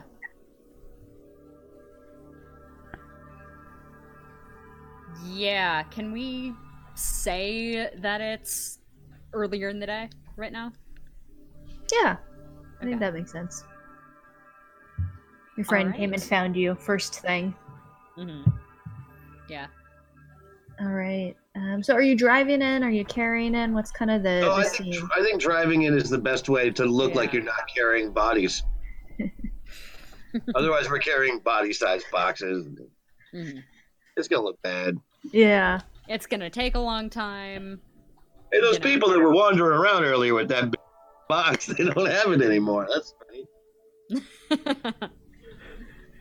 So I kind of imagine that as you're driving and getting kind of close to their territory, but not like in the estates area, there's probably like almost a pullover lookout area for the lake where when you had tourists, maybe they would, this is a nice sign and picnic table of this is where you can look at the lake without disturbing the nice wealthy people who live on it. And so we can see you sort of pull in, and at this point it's just basically a gravel sort of semicircle area that sort of fades into yellowed grass that's just kind of overlooking. And you see the hill. There's like a ratty sort of falling apart rusted fence that's supposed to block you from the overlook. And then just like a sloping hill down towards the lake and the nearest sort of estate ruin. Do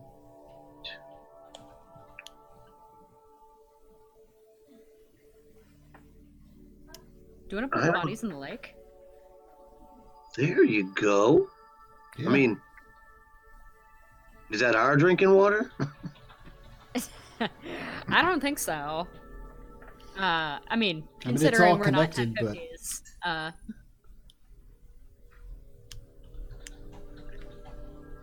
mean, if you're gonna hide a body, I think that dumping it in the lake is probably a good way to hide it. All right, great. Or a predictable way to hide it, at least. I've got some rope. Then we tie them up like they've been tied up, but then we kind of fray the edges of things so they got cut or something.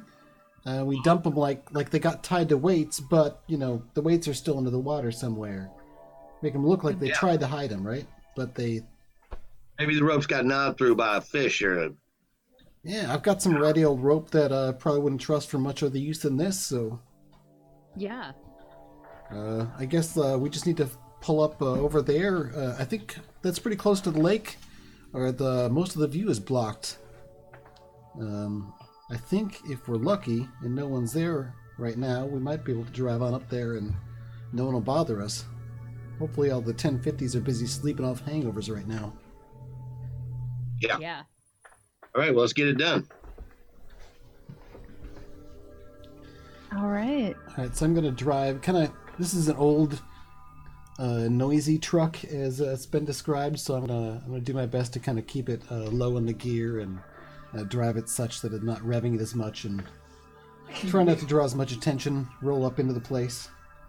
Try to stick close to. I'm gonna go a little off road if I need to, and kind of stay close to some of the brush and trees if I can. Yeah. It's a little, it's a little bumpy. There might be one moment where you think maybe you've gotten yourself stuck, but you're able to kind of get over it. This is not as maneuverable as my bike. No. And I imagine there's like coming down to an area where it's mostly overgrown, and you can see what looks like once maybe was a swimming area. Like there's still a few buoys, but like the rope is gone. And there's like what used to be a floating dock is like half sunk into the water. And everything just looks very kind of overgrown and weedy in this area. This looks like as good a place as any.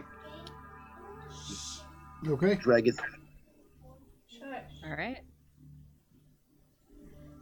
I'll sort of get out and hesitantly help out. It's obvious that I don't really want to touch the box or the bodies. Whether I'm squeamish or just don't want to leave my fingerprints on something, can't really tell much. Could be both. Yeah, maybe. Yeah, With that, he's got one of those toolboxes behind the cab of his truck in the bed. He lifts it up and he's got some work gloves. yeah, let's wear gloves for this. Yeah. And I'll dig out some of that rope. I'll check it over to make sure there aren't any, markings on it that might, make it obviously identifiable as like my rope. But I'll probably just pick up things from here and there all over the place, so it's probably a fairly... Cut off the part of the rope that says property of. Yeah. Cut off my... Yeah. If found, return to Scout. I've got a Sharpie. We'll just scribble over that part. Yeah, so... Anyway, if found, return to the 1050s. And so I'll I guess bind their hands and feet, and then like trail something off, and let's see, how do I make it look like a fish nibbled it or something? Right now it's just clean cut. Oh, that's no problem. You just got to fray the edges a little bit. Yeah, scratch at it with your keys. Cut up the rope with your knife.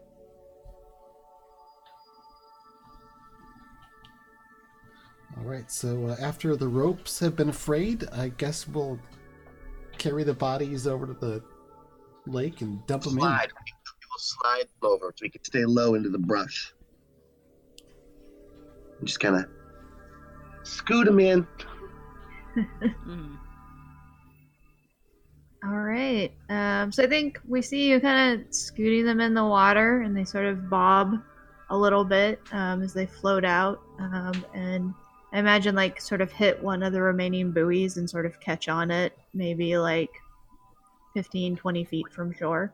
Okay, we'll let the bodies move downriver. Perhaps they will be found by Pharaoh. This is probably the most illegal thing I've ever done, I say. Oh, yeah, buddy. Yeah, it's pretty illegal. You need to get out more, man. Yeah, well, I get out a lot. What is the most illegal thing you've ever done, Scout? Probably hide an illegal and highly dangerous AI near the town. Wow, that is pretty bad. Yeah. Yeah. That's probably the other most illegal thing that I've done. Actually, I'm not sure which one would get me lynched more. It probably doesn't matter, because they kind of just round off at one there, right? Doesn't matter after the first time? Yeah, no, it only takes one, they say. Yeah. So I'm good. I'm good. You guys want to get some lunch? I brought peanut butter sandwiches. I imagine we don't want a picnic by the dead bodies. Okay. No. I don't know how you guys have an appetite after this. I was just trying to think of something else to say that wasn't about... Can we go now? Yeah. Oh my god, everybody just froze on me. Oh. You look good to me. Hello. We can see you and hear you, I think. Yeah. Can you see and hear us? What about the stream? Can you see and hear Mac there? Oh.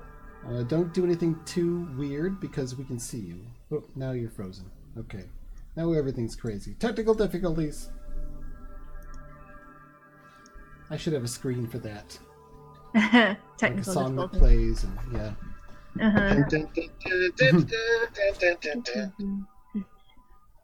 All right, so while we wait for Luna, I guess we can probably move forward. Yeah. Now, was the plan to have somebody report it to like the local police, or are you just gonna let somebody find the bodies? Yay, I'm back! Welcome. Yay! So, yeah, as we're driving away, so how do we make sure someone finds the bodies? If happen upon the bodies, it would most likely be the 1050s, right? Mm-hmm. Because of how close we are. So we're probably going to want to, like, an anonymous report from maybe a couple people seeing them shove something in the water that looks suspiciously body-like. Oh, I forgot to do something, so I'm going to do a flashback if that's appropriate. All right. I have a knockoff uniform item on my equipment that is essentially it's a 1050s colors. Maybe not exactly quite right. I'm missing some of the patches or something.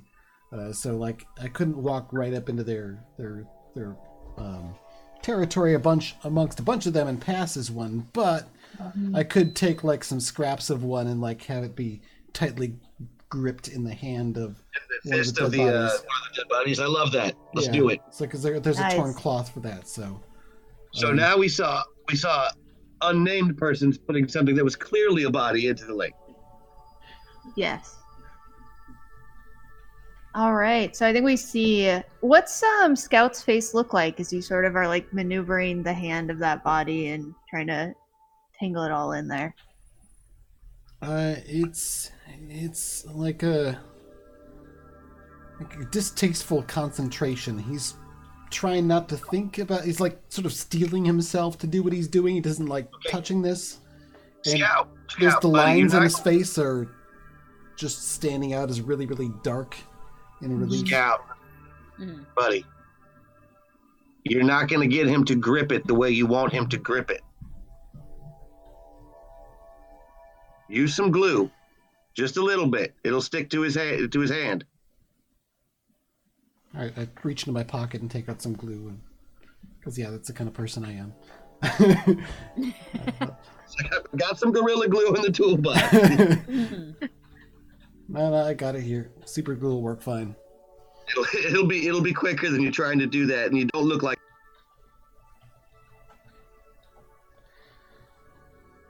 All right.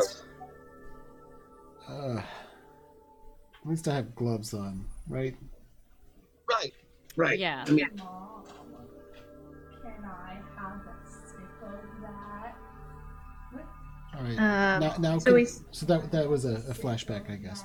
So then we sort of flash back to you all in the truck. Are you all in the like main cab of the truck now, or two of you still kind of riding in the probably back? yes. We squeeze a little, but we can all fit. And so you're kind of driving back towards town, and we can skip to who's gonna alert the authorities. Is it going to be one of you, or are you going to sort of have someone else do that? What's sort of the way to get the word out?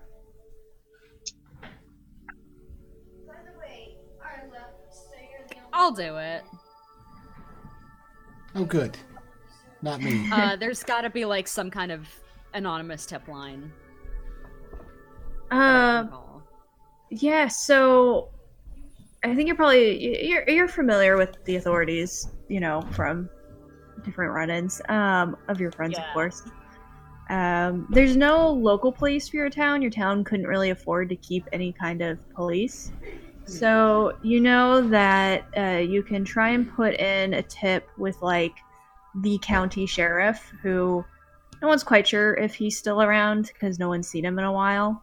Mm-hmm. Or you know that the military base has kind of taken it upon themselves to become like local militia. And you know they have tip lines that they're advertising of like that's who you want to get a hold of. It's their people. That's actually a really good idea. They're gonna respond.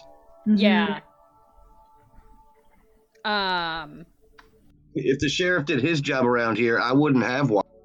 Mm-hmm. Actually, before I do that, There's a sheriff? what?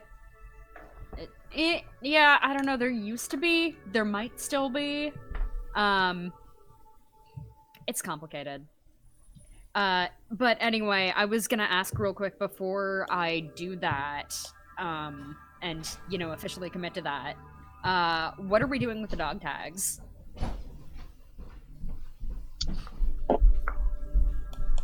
Well,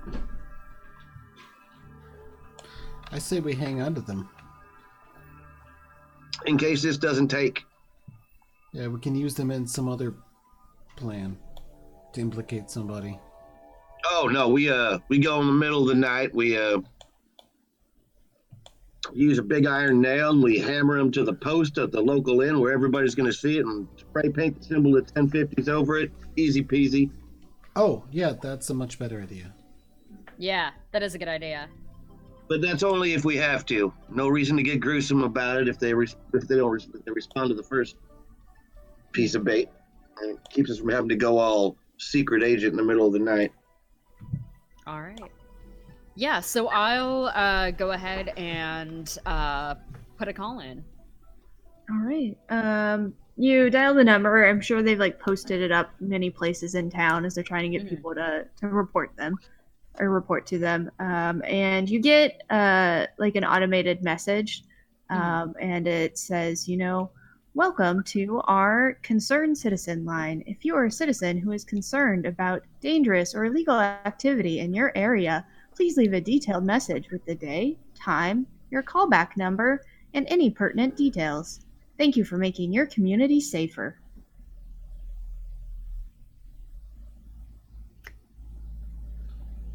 Okay, I leave a message. Hi there, I would like to report a bit of suspicious activity that I saw this morning. It was on the edge of the 1050s territory.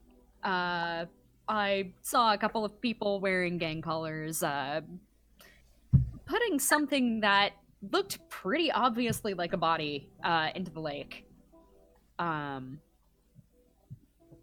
Please investigate this. Thanks. Hang up. I think. All right.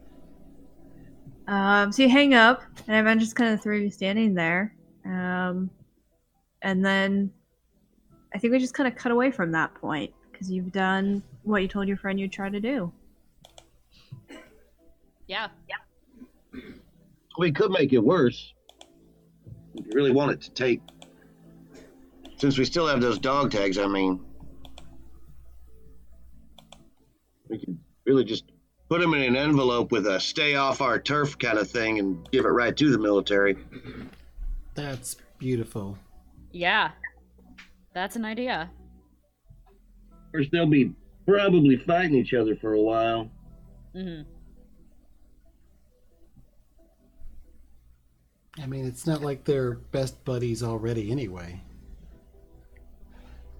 I mean, and honestly, that would probably get rid of the 1050s a little bit. Now, you know, or at least keep them from harassing. Like, now I give this idea with the hopes that you will not find me too devious in the future. I hope we will find you just as devious as we need you to be.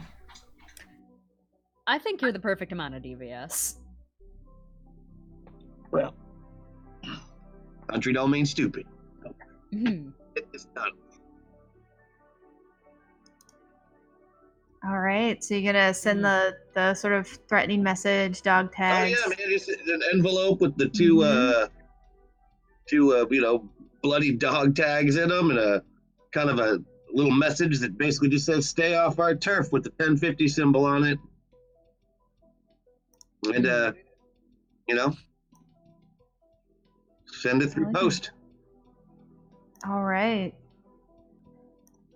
So I imagine then that's where we sort of see you putting it into the post to go to the base, and then we'll cut to the next part of the town phase. Right. So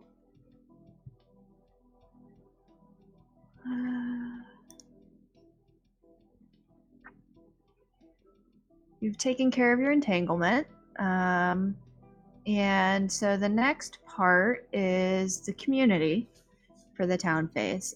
Some of this will not be as relevant now because some of it will come into play once you have more relationships in town and more positive contacts and all of that.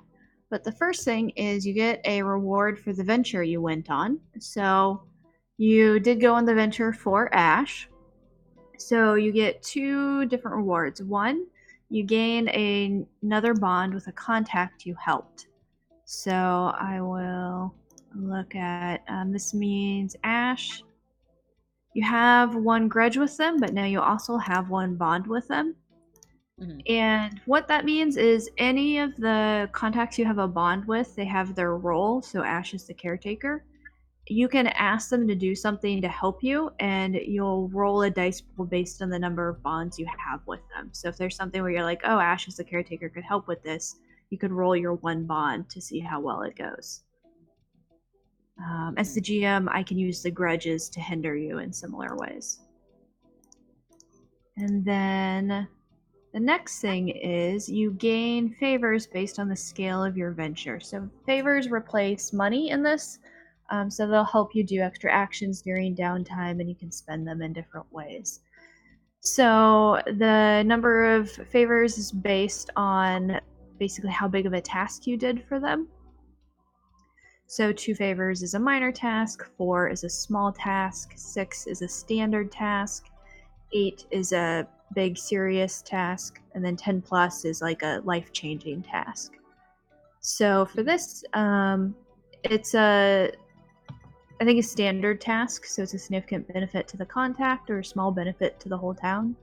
So as far as Ash is concerned, kind of getting their medicine is going out and getting it in the dangerous wild is definitely significant to them. So in terms of 6 favors, that would be split up between you as players. And you'll see on your character sheet in the top left, there's a line for favors. So assuming you want to split it evenly, that'd be 2 to each of you for this venture. Okay. All right. And then the next is community building, and this is the one that you'll probably wait to do.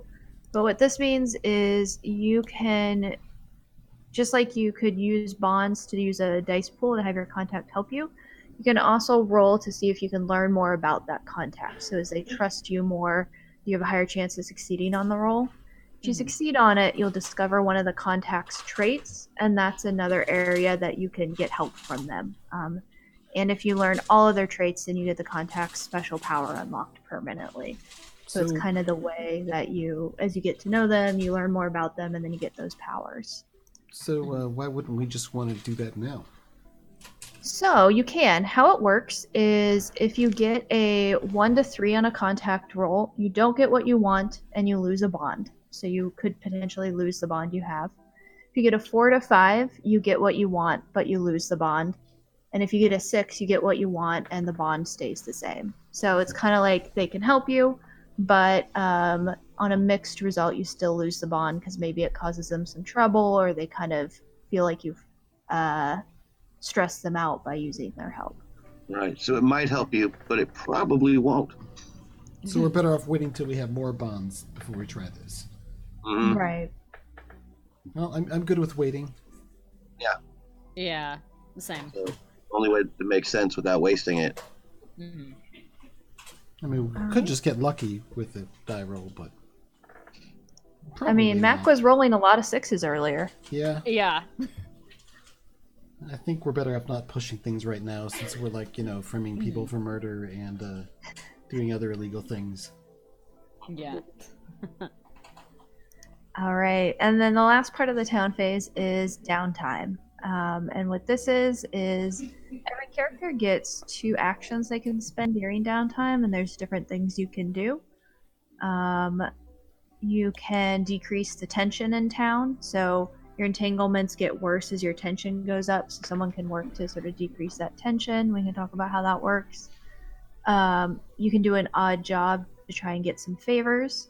You can try and reduce your stress by engaging in your rebellion, or you can start a long-term project. So if there's something that like your character wants to work on that might take a little bit of time, then you could work on that during downtime. Or if you ever have a condition, which I don't think anyone has at this point, you can recover during downtime. So let me...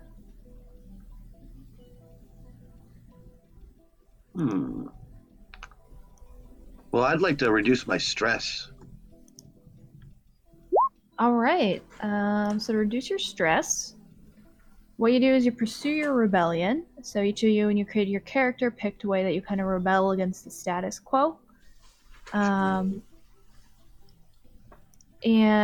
how it works mechanically is you describe what you do to kind of live up to that rebellion, and then you roll your lowest attribute to see how much stress is cleared.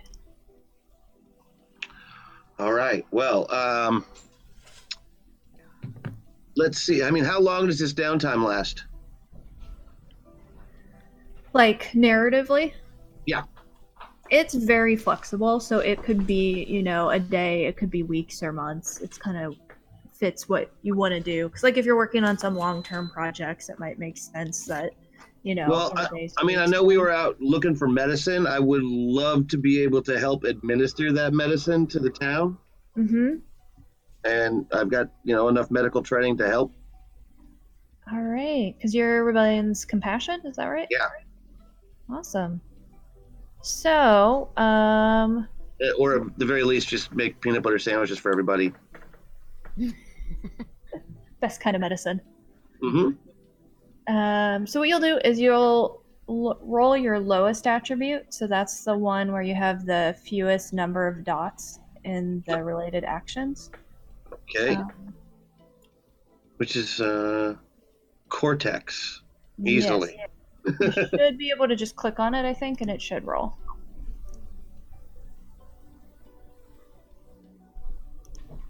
Did it? It didn't. Okay. Oh, there we go. That did not work. Mm-hmm. Well, All it right. did. It just means you recover 1, right? Yeah. So you'll recover 1 stress. I imagine maybe part of it is Ash still has kind of a grudge against you all, even though they also have a favor with you. So maybe it's a little stressful. Ash makes a couple snippy remarks as you're trying to help everyone out. Well, that sounds like something Ash would do. And then I think we'll go around for each of you for 1 action and then come back for the second. Does Luna or Scout know what they might want to do during downtime? I'm still trying to figure it out. So Hello? hello? Talk again? You were kind of choppy there and then you cut off. Oh. I'm sorry. Can you hear me okay now? Yeah, sounds like whatever it is caught up. Okay. Sorry, carry on. Or Cool. start over, rather. Yeah. I was just gonna say I don't know what I want to do, so if you want to go ahead, that's fine. Okay, well, I'd like to ask about, I think, like, inventor or some of this other stuff seems cool, but I was wondering what you need to do to unlock those. Yes. So the special professions are an advancement you can get, and you can get them through different town advancements that you can build up to. Or if you're is the main way to get it. So for example, there's a town advancement you can kind of get down the line where everyone gets to pick a special profession. Okay. I think what I'll do instead then is I'm going to do an odd job. All right. So I think I will use my fabricate action to work on doing some repairs around town for, let's see, who shall I help out? It's a good contact. Maybe Boone, the daredevil. Boone's always wrecking stuff, and it's got to be fixed. So I'll help Boone with some repair work and see how that goes. I imagine they tried to do something with a jetpack recently, and there were a lot of flames and things went places they shouldn't. Yeah, you've got to wear fireproof pants, man. This leather just doesn't cut it. You need something much more effective, and don't go with asbestos again. I don't know, Scout. I think sometimes you think too much about this, but appreciate the help. You can't think too much about something. I object as I got a 6 on my test for this, so you get 2 favors. And does that mean I have to spend 2 stress? Nope. Oh, sweet. For a 6, you spend no stress. Oh, sweet. So normally I'd build up stress to get favors, but in this case, I did such a good job I didn't even have to pay the stress. Yeah. Nice. I think Boone probably went and bragged to other people about how you overthink things, but maybe it's a good thing. All right.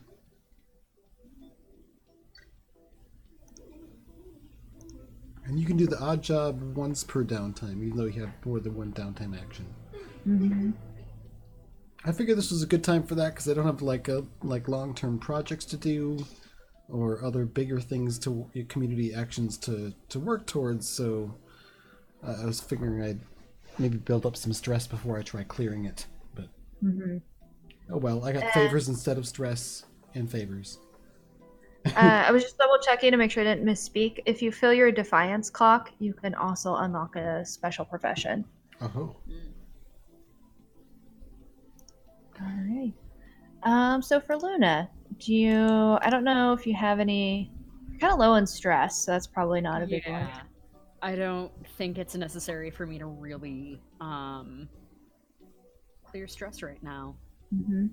Ease tension's a good one if you don't know what else to do. Yeah, that's what I was thinking I would do. I was kind of leaning towards that.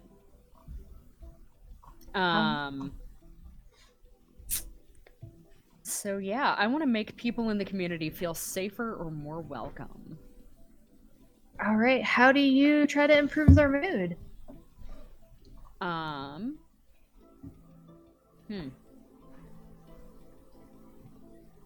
Well, what's like an area of need in the town right now? I think there's probably a couple things. Yeah. One, you would know that people are kind of freaked out about the rumors of like fires and wildstorms going on outside of town. So people are just kind of tense and spooked by like there seems to be more things happening than normal. But you would also know that some people are not happy that the military is starting to become more of a police force and kind of insert itself into the town. But then there's other people who aren't happy about the ongoing gang violence and how that tension's been sort of growing. And then there's always people who aren't happy about this mysterious secret tech corporation down in the southern part of town. Yeah.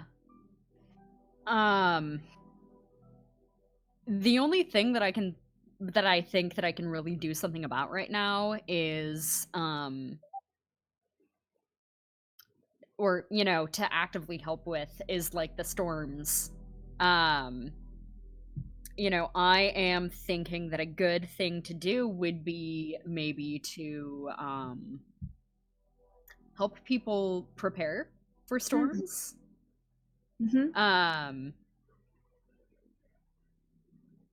You know, like in situations where there are like hurricanes coming in, or whatever. You know, helping people gather like food or know how to you know how to act and prepare themselves for that kind of thing. Hey, could I piggyback on that for my other downtime Yeah. action? My rebellion is Sure. is sustainability. So if I were to jump in and assist with actions, helping people prep for that, maybe helping with the more material side of that, or solving technical problems, that might be how I would fulfill my sustainability and recover some stress. I was gonna So, say that kind of I'll ties back you in up. with mine as well, which is equity. You know, if I'm helping like the more disadvantaged people in the community. If you have not very much stress, though, there's a chance you might make some. Maybe I shouldn't try to remove stress. I've only got 3. It's a little risky. I'm just gonna help. I'm not really worried about that right now. Yeah, so you're gonna kind of ease tension by, like, you've heard people are worried about storms, and, you know, there's maybe some people who are less mobile in town, or kind of a little more nervous about it, so just helping them get their things together. I will spend the stress to assist you. Nice. Ooh. And so, what action do you think you're primarily relying on for that? Good question. Let me look at my character sheet. I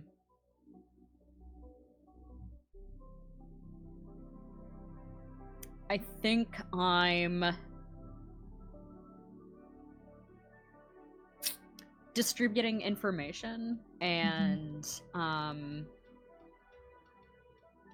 you know, talking to people. Probably. I'm probably out in the community a little bit.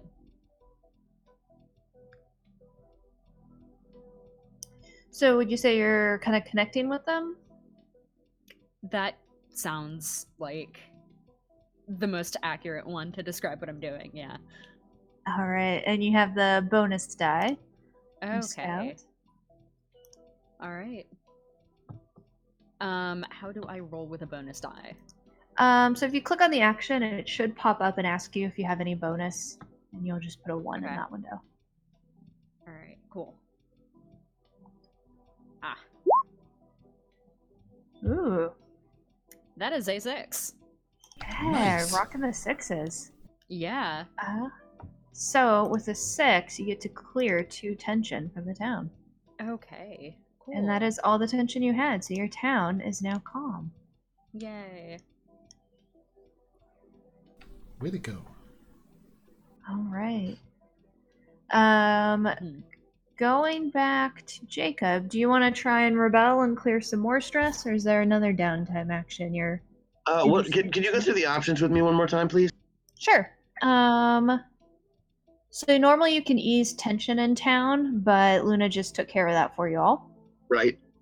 You can start a long-term project, which is the most open-ended. So this can be, I want to build this thing, research this thing, basically anything your character wants to do that's more than a single action roll. You can sort of start working towards it. You can do an odd job to get some favors. You can clear stress by pursuing your rebellion. Or if you have a condition, you could recover. I don't have a condition. I think I might try and reduce stress again. I'm gonna go about it a bit differently this time, though. Mm-hmm. I went and did something compassionate for the town this last time. This time, I'm also doing something for the town, but a little bit more indirectly. there is a chance we may have pissed off a certain chimera by stealing the box it was trying to bury. So I'm going to head out that way and try and make amends. Just, spiritually. I believe that the wild itself is a thing that has a heart and a soul. So I'm going to compose my latest folk masterpiece, The Bird and the Bees. But out in that wilderness area near where the vines were and all that. Excellent. And to put some beauty back into the world. I like it. So you'll still roll Cortex because it's always your lowest attribute. And I have no anything in Cortex. Let's see if I can get me another 1. I'm hoping. Well, that was close. It was a 2. 2. All right. So you're able to sing your masterpiece, and it eases the tension a little bit. But maybe near the end, one of the vines starts sort of turning a funky color again, and getting a little close to you. So how many do I lose stress for that? Yep, you'll lose 2 stress. Nice. All right. Well, that was productive. All right. And then Scout and Luna, is there anything in terms of like a long-term project you might want to work towards? I don't really think that I have any long-term projects. So I would probably end up taking an odd job. Makes sense. All right, who do you want to approach? Which contact in town?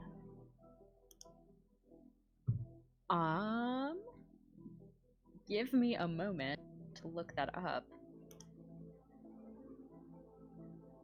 To look at our contacts.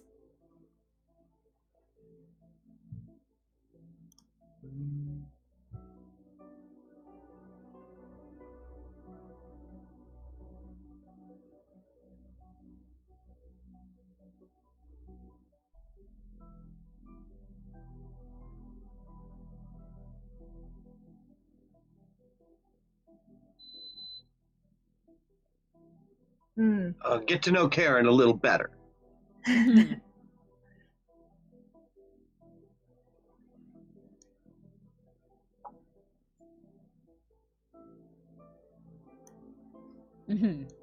Nice. Right. A Karen can be a they. Yeah, I think that's perfectly possible.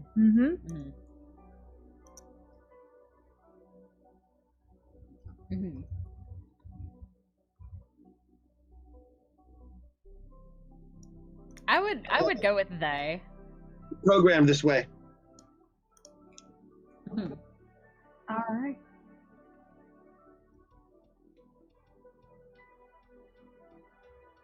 Oh, okay. Let me change that. That's. Oh, if it's gonna let me change it, maybe it won't. No.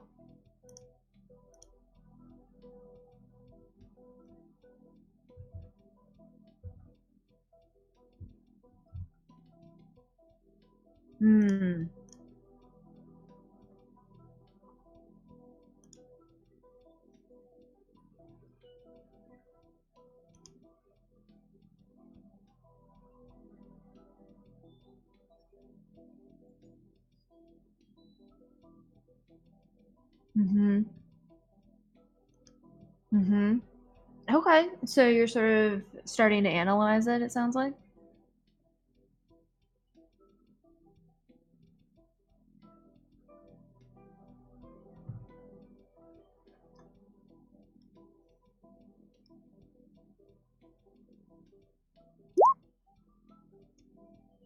Wow. Ooh, look at you. All right, so you get 2 segments, which is a third of the way there. So it sounds like you're kind of just hooking it up. And did you say you're trying to figure out what's the main thing you want to know about it first? Oh no, my microphone was muted. Crap. Probably through that whole thing. So through the entire thing, yeah. yeah, that's very professional with me. So No. I will restate for the stream here that what I'm doing is spending some downtime to get to know. I'm starting a long-term project called Get to Know Karen. I'm getting to know the non-gendered robot that is attached to my fused to my motorcycle, and trying to understand its connections and how it works, and trying some diagnostic tools, trying not to wake them up. And yeah, I think that pretty much covers what I said while I was muting myself.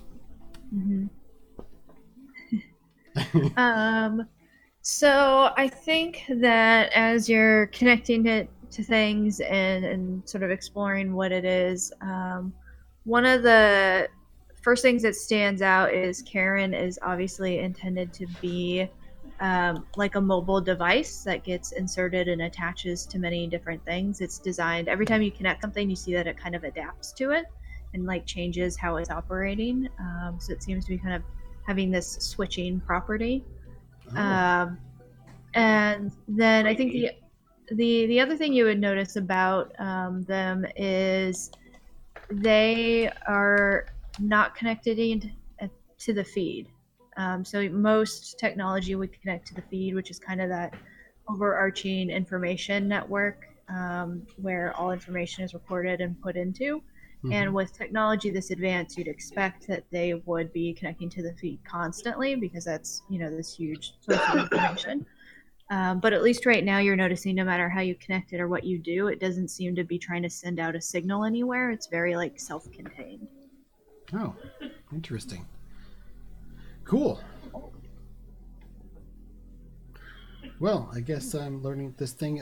Maybe we could say for narrative purposes that through this I do figure out how to sort of do the detach command so I can get my bike back. Is that okay? Or am I stuck with my bike attached to this thing and not working without starting a storm first? What does it attach to instead? It'll want to attach to some sort of machine. So what does it maybe attach to? Let's see. What else do I even have handy? Most of my stuff is fairly low tech. Oh, I know.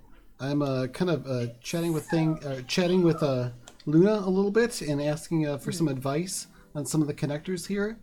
And yeah, I think the command will work like this. And you just give me like a suggestion on which thing to try. I'm reading off some like codes, and you're sort of telling me what they mean. And I press one of the buttons, and it latches on to my encrypted communicator. Oh, nice. And so it like grabs on, like attaches onto that instead, and sort of like integrates it into it.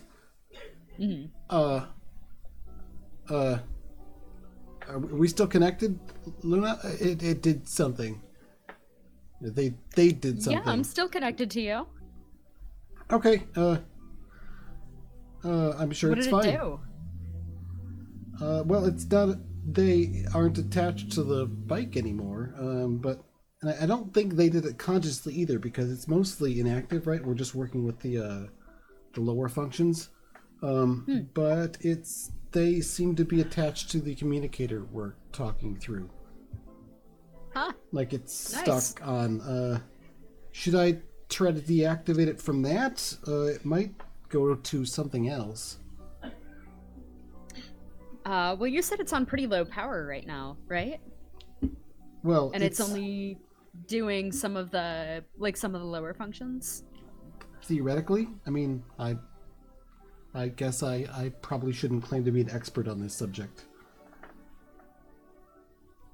Yeah, I'd say bring it to me, and I can try to help you figure it out. But for right now, I would just keep it, not active. Okay, well, let's So see it if I doesn't can attract anything. hang up the call then. I'll see you in a bit later. All right. I think like when you go to push to hang up the call, it hangs up before you can push it. Oh, neat. I'm not sure if you can hear me, but Don't be presumptuous, Karen. Okay. thanks for that. I'm trying to find out how to help you. It would be really helpful if you don't turn on full power, because that's dangerous, because the wild, we'll all die. Oh, man, Good- you're good so thing. super lucky I didn't get that thing. I hooked it right up to that bird.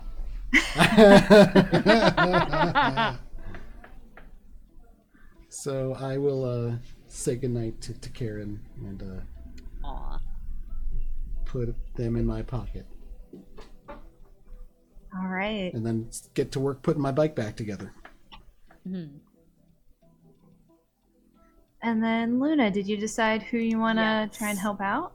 Yes, I did. I think I'm going to try to help out London, the boss, because they Alright. seem like they would be a good contact to have. Liking you, yeah. Yeah. So I think they tell you that a bunch of there's an area in town that used to be a major packing center, like packing and distribution. And there's been reports that some of the machines are just like turning on sporadically when people aren't in there. So they kind of want you to go in and see if you can figure out what is setting them off. Like, is this something that's like they're just doing? Is there evidence that someone's messing or like tampering with it? Or why are these like sorting machines just kind of turning on? Okay. So what do I mechanically need to do for that? You pick the action that seems to fit best, and then we'll roll it to see sort of how well it goes for you. Okay. I feel like that would be either analyze or operate. Yeah, I think either of those would make a ton of sense. Okay. I have the same rank in both of them, so it doesn't really matter which one I roll. Be a combo. Analyze, operate. Yeah. Operize. That's a good one. Okay. So that's a 5. All right. So on a 5, you can gain anywhere between 0 and 2 favors, and then you take an equal amount of stress. Okay.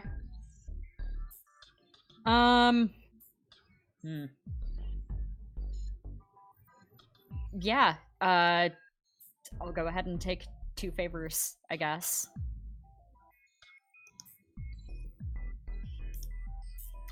And take 2 stress. All right. So you figure it out and are able to fix it, and I think you find that like there's some wiring that was short circuiting. So anytime the town turned like the tech on and off, it seemed to sort of cause it to spin up a little bit. So you're able to kind of tell London that that's what it was and get it fixed for him. Okay. All right. So that is the end of sort of the town phase and the downtime phase. So what we'd move into is the next venture.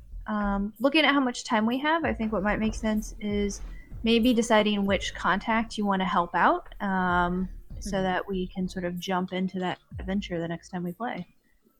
So how it works is you can pick any of the contacts in town that you maybe want to help out and then find out what they might need, or just pick who you think would be helpful to start building some bonds with.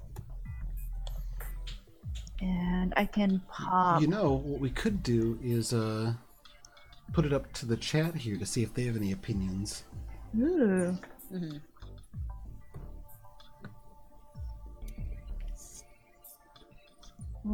I don't know if the chat... Does the chat know about our contacts, though? Well, there's 8 different ones, and we can sort of list them off verbally, and people can shout out which ones they sound make the most sense. The one that we've helped already is Ash, who's the caretaker.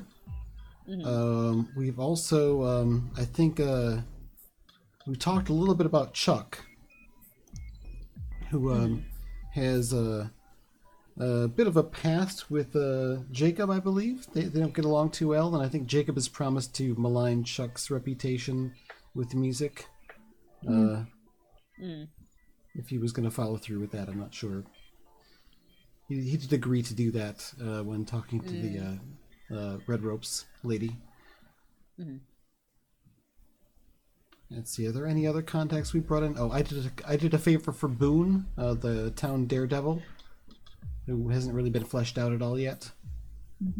And then you just did a job for the boss, London Price, Luna. So that character's been introduced a bit. There's a few others. I think another one is the Delinquent Charity. Luna had a I was just going to bring her up. I have a bond with her. Which might be fun to explore. Christian, you're muted, by the way. Oh. I think he's muted in Discord. Yeah, he was leaning forward, so I didn't see him moving his mouth. I didn't realize he was talking. But yes, we haven't been able to hear you. Oh. That's fine. I didn't have anything useful to say. Now we can hear you.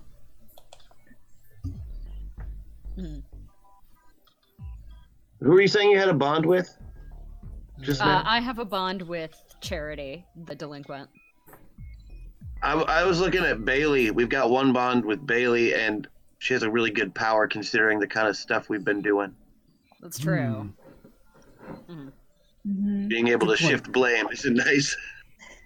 That is a very good thing. Especially with the kind of, if we're going to be doing any more favors for your friends, might be good to have her on our side. Yeah, having somebody who can kind of spread Bailey is the town gossip, so I think that would be handy. That's a really good power to have. So I think we definitely need to take advantage of that. I was thinking the same thing. All right, so I guess next time we will approach Bailey, Bales, Madison. She, her, is the town's gossip. And if we were to get to know her really well already, which is good. Yeah, if we get to know her really well, as in learn both of her traits, then we'll be able to use the shift blame action for free once per downtime. Well, if we get to know her really well, she'll tell the whole... Exactly. And I think given our recent actions, that's a good one. I think we all agree. Yeah. I know I said we'd use a little bit more cover our butts, so yeah. Yeah, I think like there aren't any objections from the chat. I know I brought up if they had any suggestions. Nobody yelled out something, but it seemed to have approval from Merc at least. So the scapegoat power, right? Yes. Yeah. Yep. All right. Awesome. Well, I think next time we'll start with getting our next job then, huh? And we can go through. We didn't actually go through the job the venture creation process on camera because we kind of started things right at the beginning with the engagement role. So it'll be fun and interesting to see sort of on camera for everyone for us to do that. So yeah. Looking forward to it. The last thing before we wrap up, because the entanglement did kind of involve different obstacles, is seeing if any of you got XP this session. Oh. Yeah. So I'll just... If we're bad, do we just not get any? You just have to make action rolls to have the chance of getting it. Starting with skill, I'll just go kind of from top down and roll 20. So your XP triggers were attempting to overcome a challenge with tenacity or speed, or attempting to embrace the weird. I'm not so sure about tenacity, but I definitely use speed to get us the heck away from the shimmering air thing, the Chimera. And I'm not even sure where to start and how many ways I've embraced the weird. So I think I've definitely done that as well. I'm trying to think of a good example, but well, going along with this plan to frame someone for murder, that's pretty weird, for one. So, going up and attempting to talk to the vines that change color. That was I love that. That was definitely a good embrace the weird moment. That was definitely weird, yes. Yeah. I just got a kick out of that. So There we go. So So that's that's 3 total. what, 3 total? And you can add it to your Defiance clock, or you can add it to any of the attributes if you want to start work on increasing your actions. It'd be nice to increase some actions, but man, I'm going Defiance all the way. I got to get that Inventor skill. Yeah, I want to try these better powers, so I'm throwing everything I get too. All right.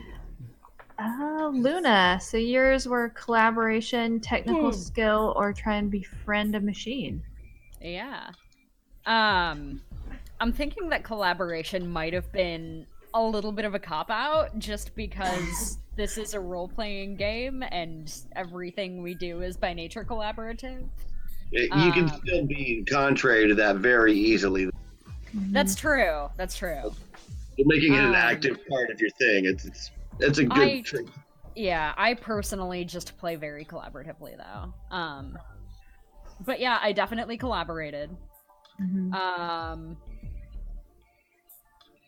I helped somebody else befriend a machine. Yeah. Yeah, I don't know if I can... Would you say that I can count that? I think so. Seems kind of helping out with the befriending. I think you can get 1 point for that. Yeah. Yeah. And then technical skill, I don't really think I used much. Not in the main mission that we actually performed anyway. Yeah, so I guess I get 2 XP from that. Yep, and you can add it to your Defiance and fill out another branch, or you can start working on an attribute if you want to increase one of your actions. Yeah, I think I'm gonna put it into Defiance as well. All right, and then Jacob, Right. you have your coercion, recklessness, or unleash your power. Coercion, definitely. I yelled at the plants until they moved. Yeah. And let's see, recklessness. I think the very idea of running into that area, grabbing a body, and then leading a chimera on a chase, that qualifies certainly. As far as unleashing my power, though, did not happen. All right, so that's another 2 XP. Which I will also put into Defy.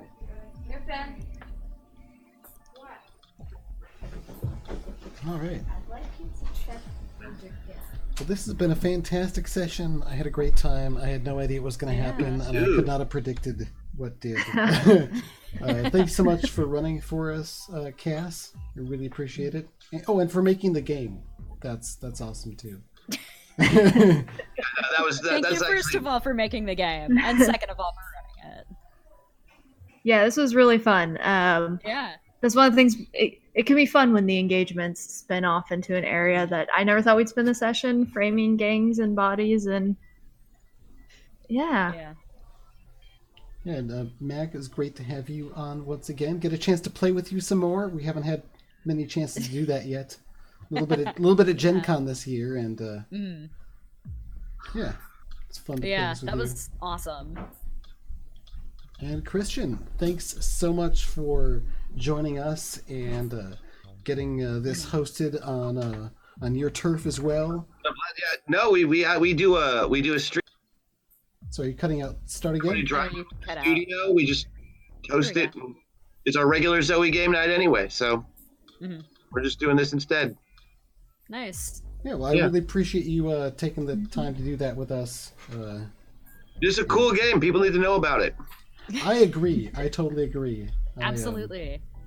I love this game, and I've really been enjoying it. And I suggest that everyone too, if you're interested, check out other stuff that Cass makes.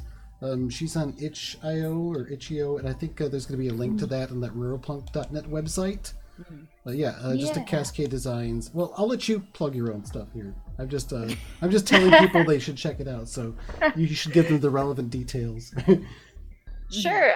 So I design other games. I also do a lot of game jams on itch.io, or itch.io as some of us just call it.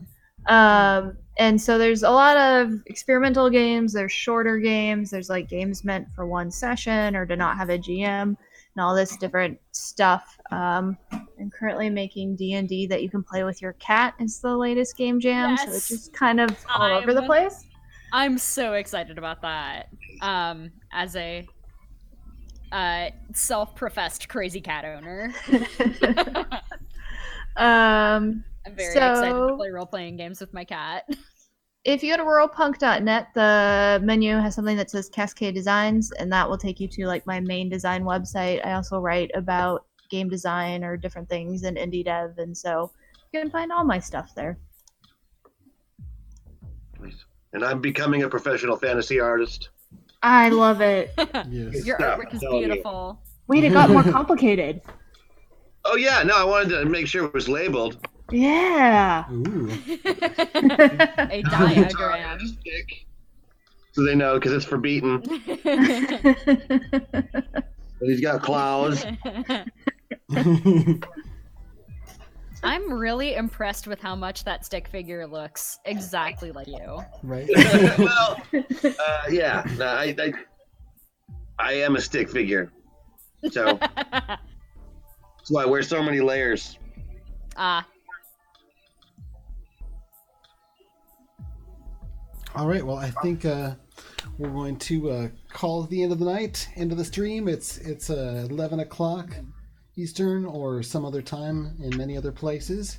Again, 8 o'clock here. So much for joining us, chat. Oh, we need a raid target. I keep forgetting to raid whenever I do this, and I want to make sure that we take advantage of having a nice bunch of people to go jump in someone else's channel and make their day. So let's see. Any suggestions for a raid target? Who is streaming right now? I don't know.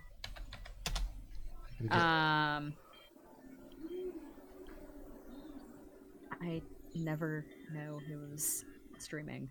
Anyone in the chat have a suggestion? Someone we can jump into in a raid?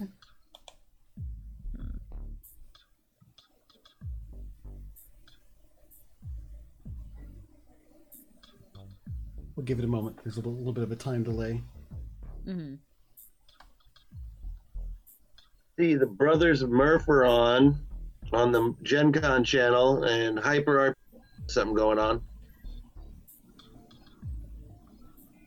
All right, shall we raid Hyper RPG? Sure, we love those guys. All right, let's raid Hyper RPG. They're pretty cool. Let me type the thing and see if I can make it work. Yes, I did it! Yay! Woohoo! All right. Great job. So just click that button to join the raid, and let's just jump in there and say hi. And once more, just before that jumps out, I'm going to say thanks again for joining us. This has been awesome. We're going to do this again in 2 weeks. Yeah, 2 weeks. All right, the raid button has been pressed. I think we have stopped streaming. All right. Cool.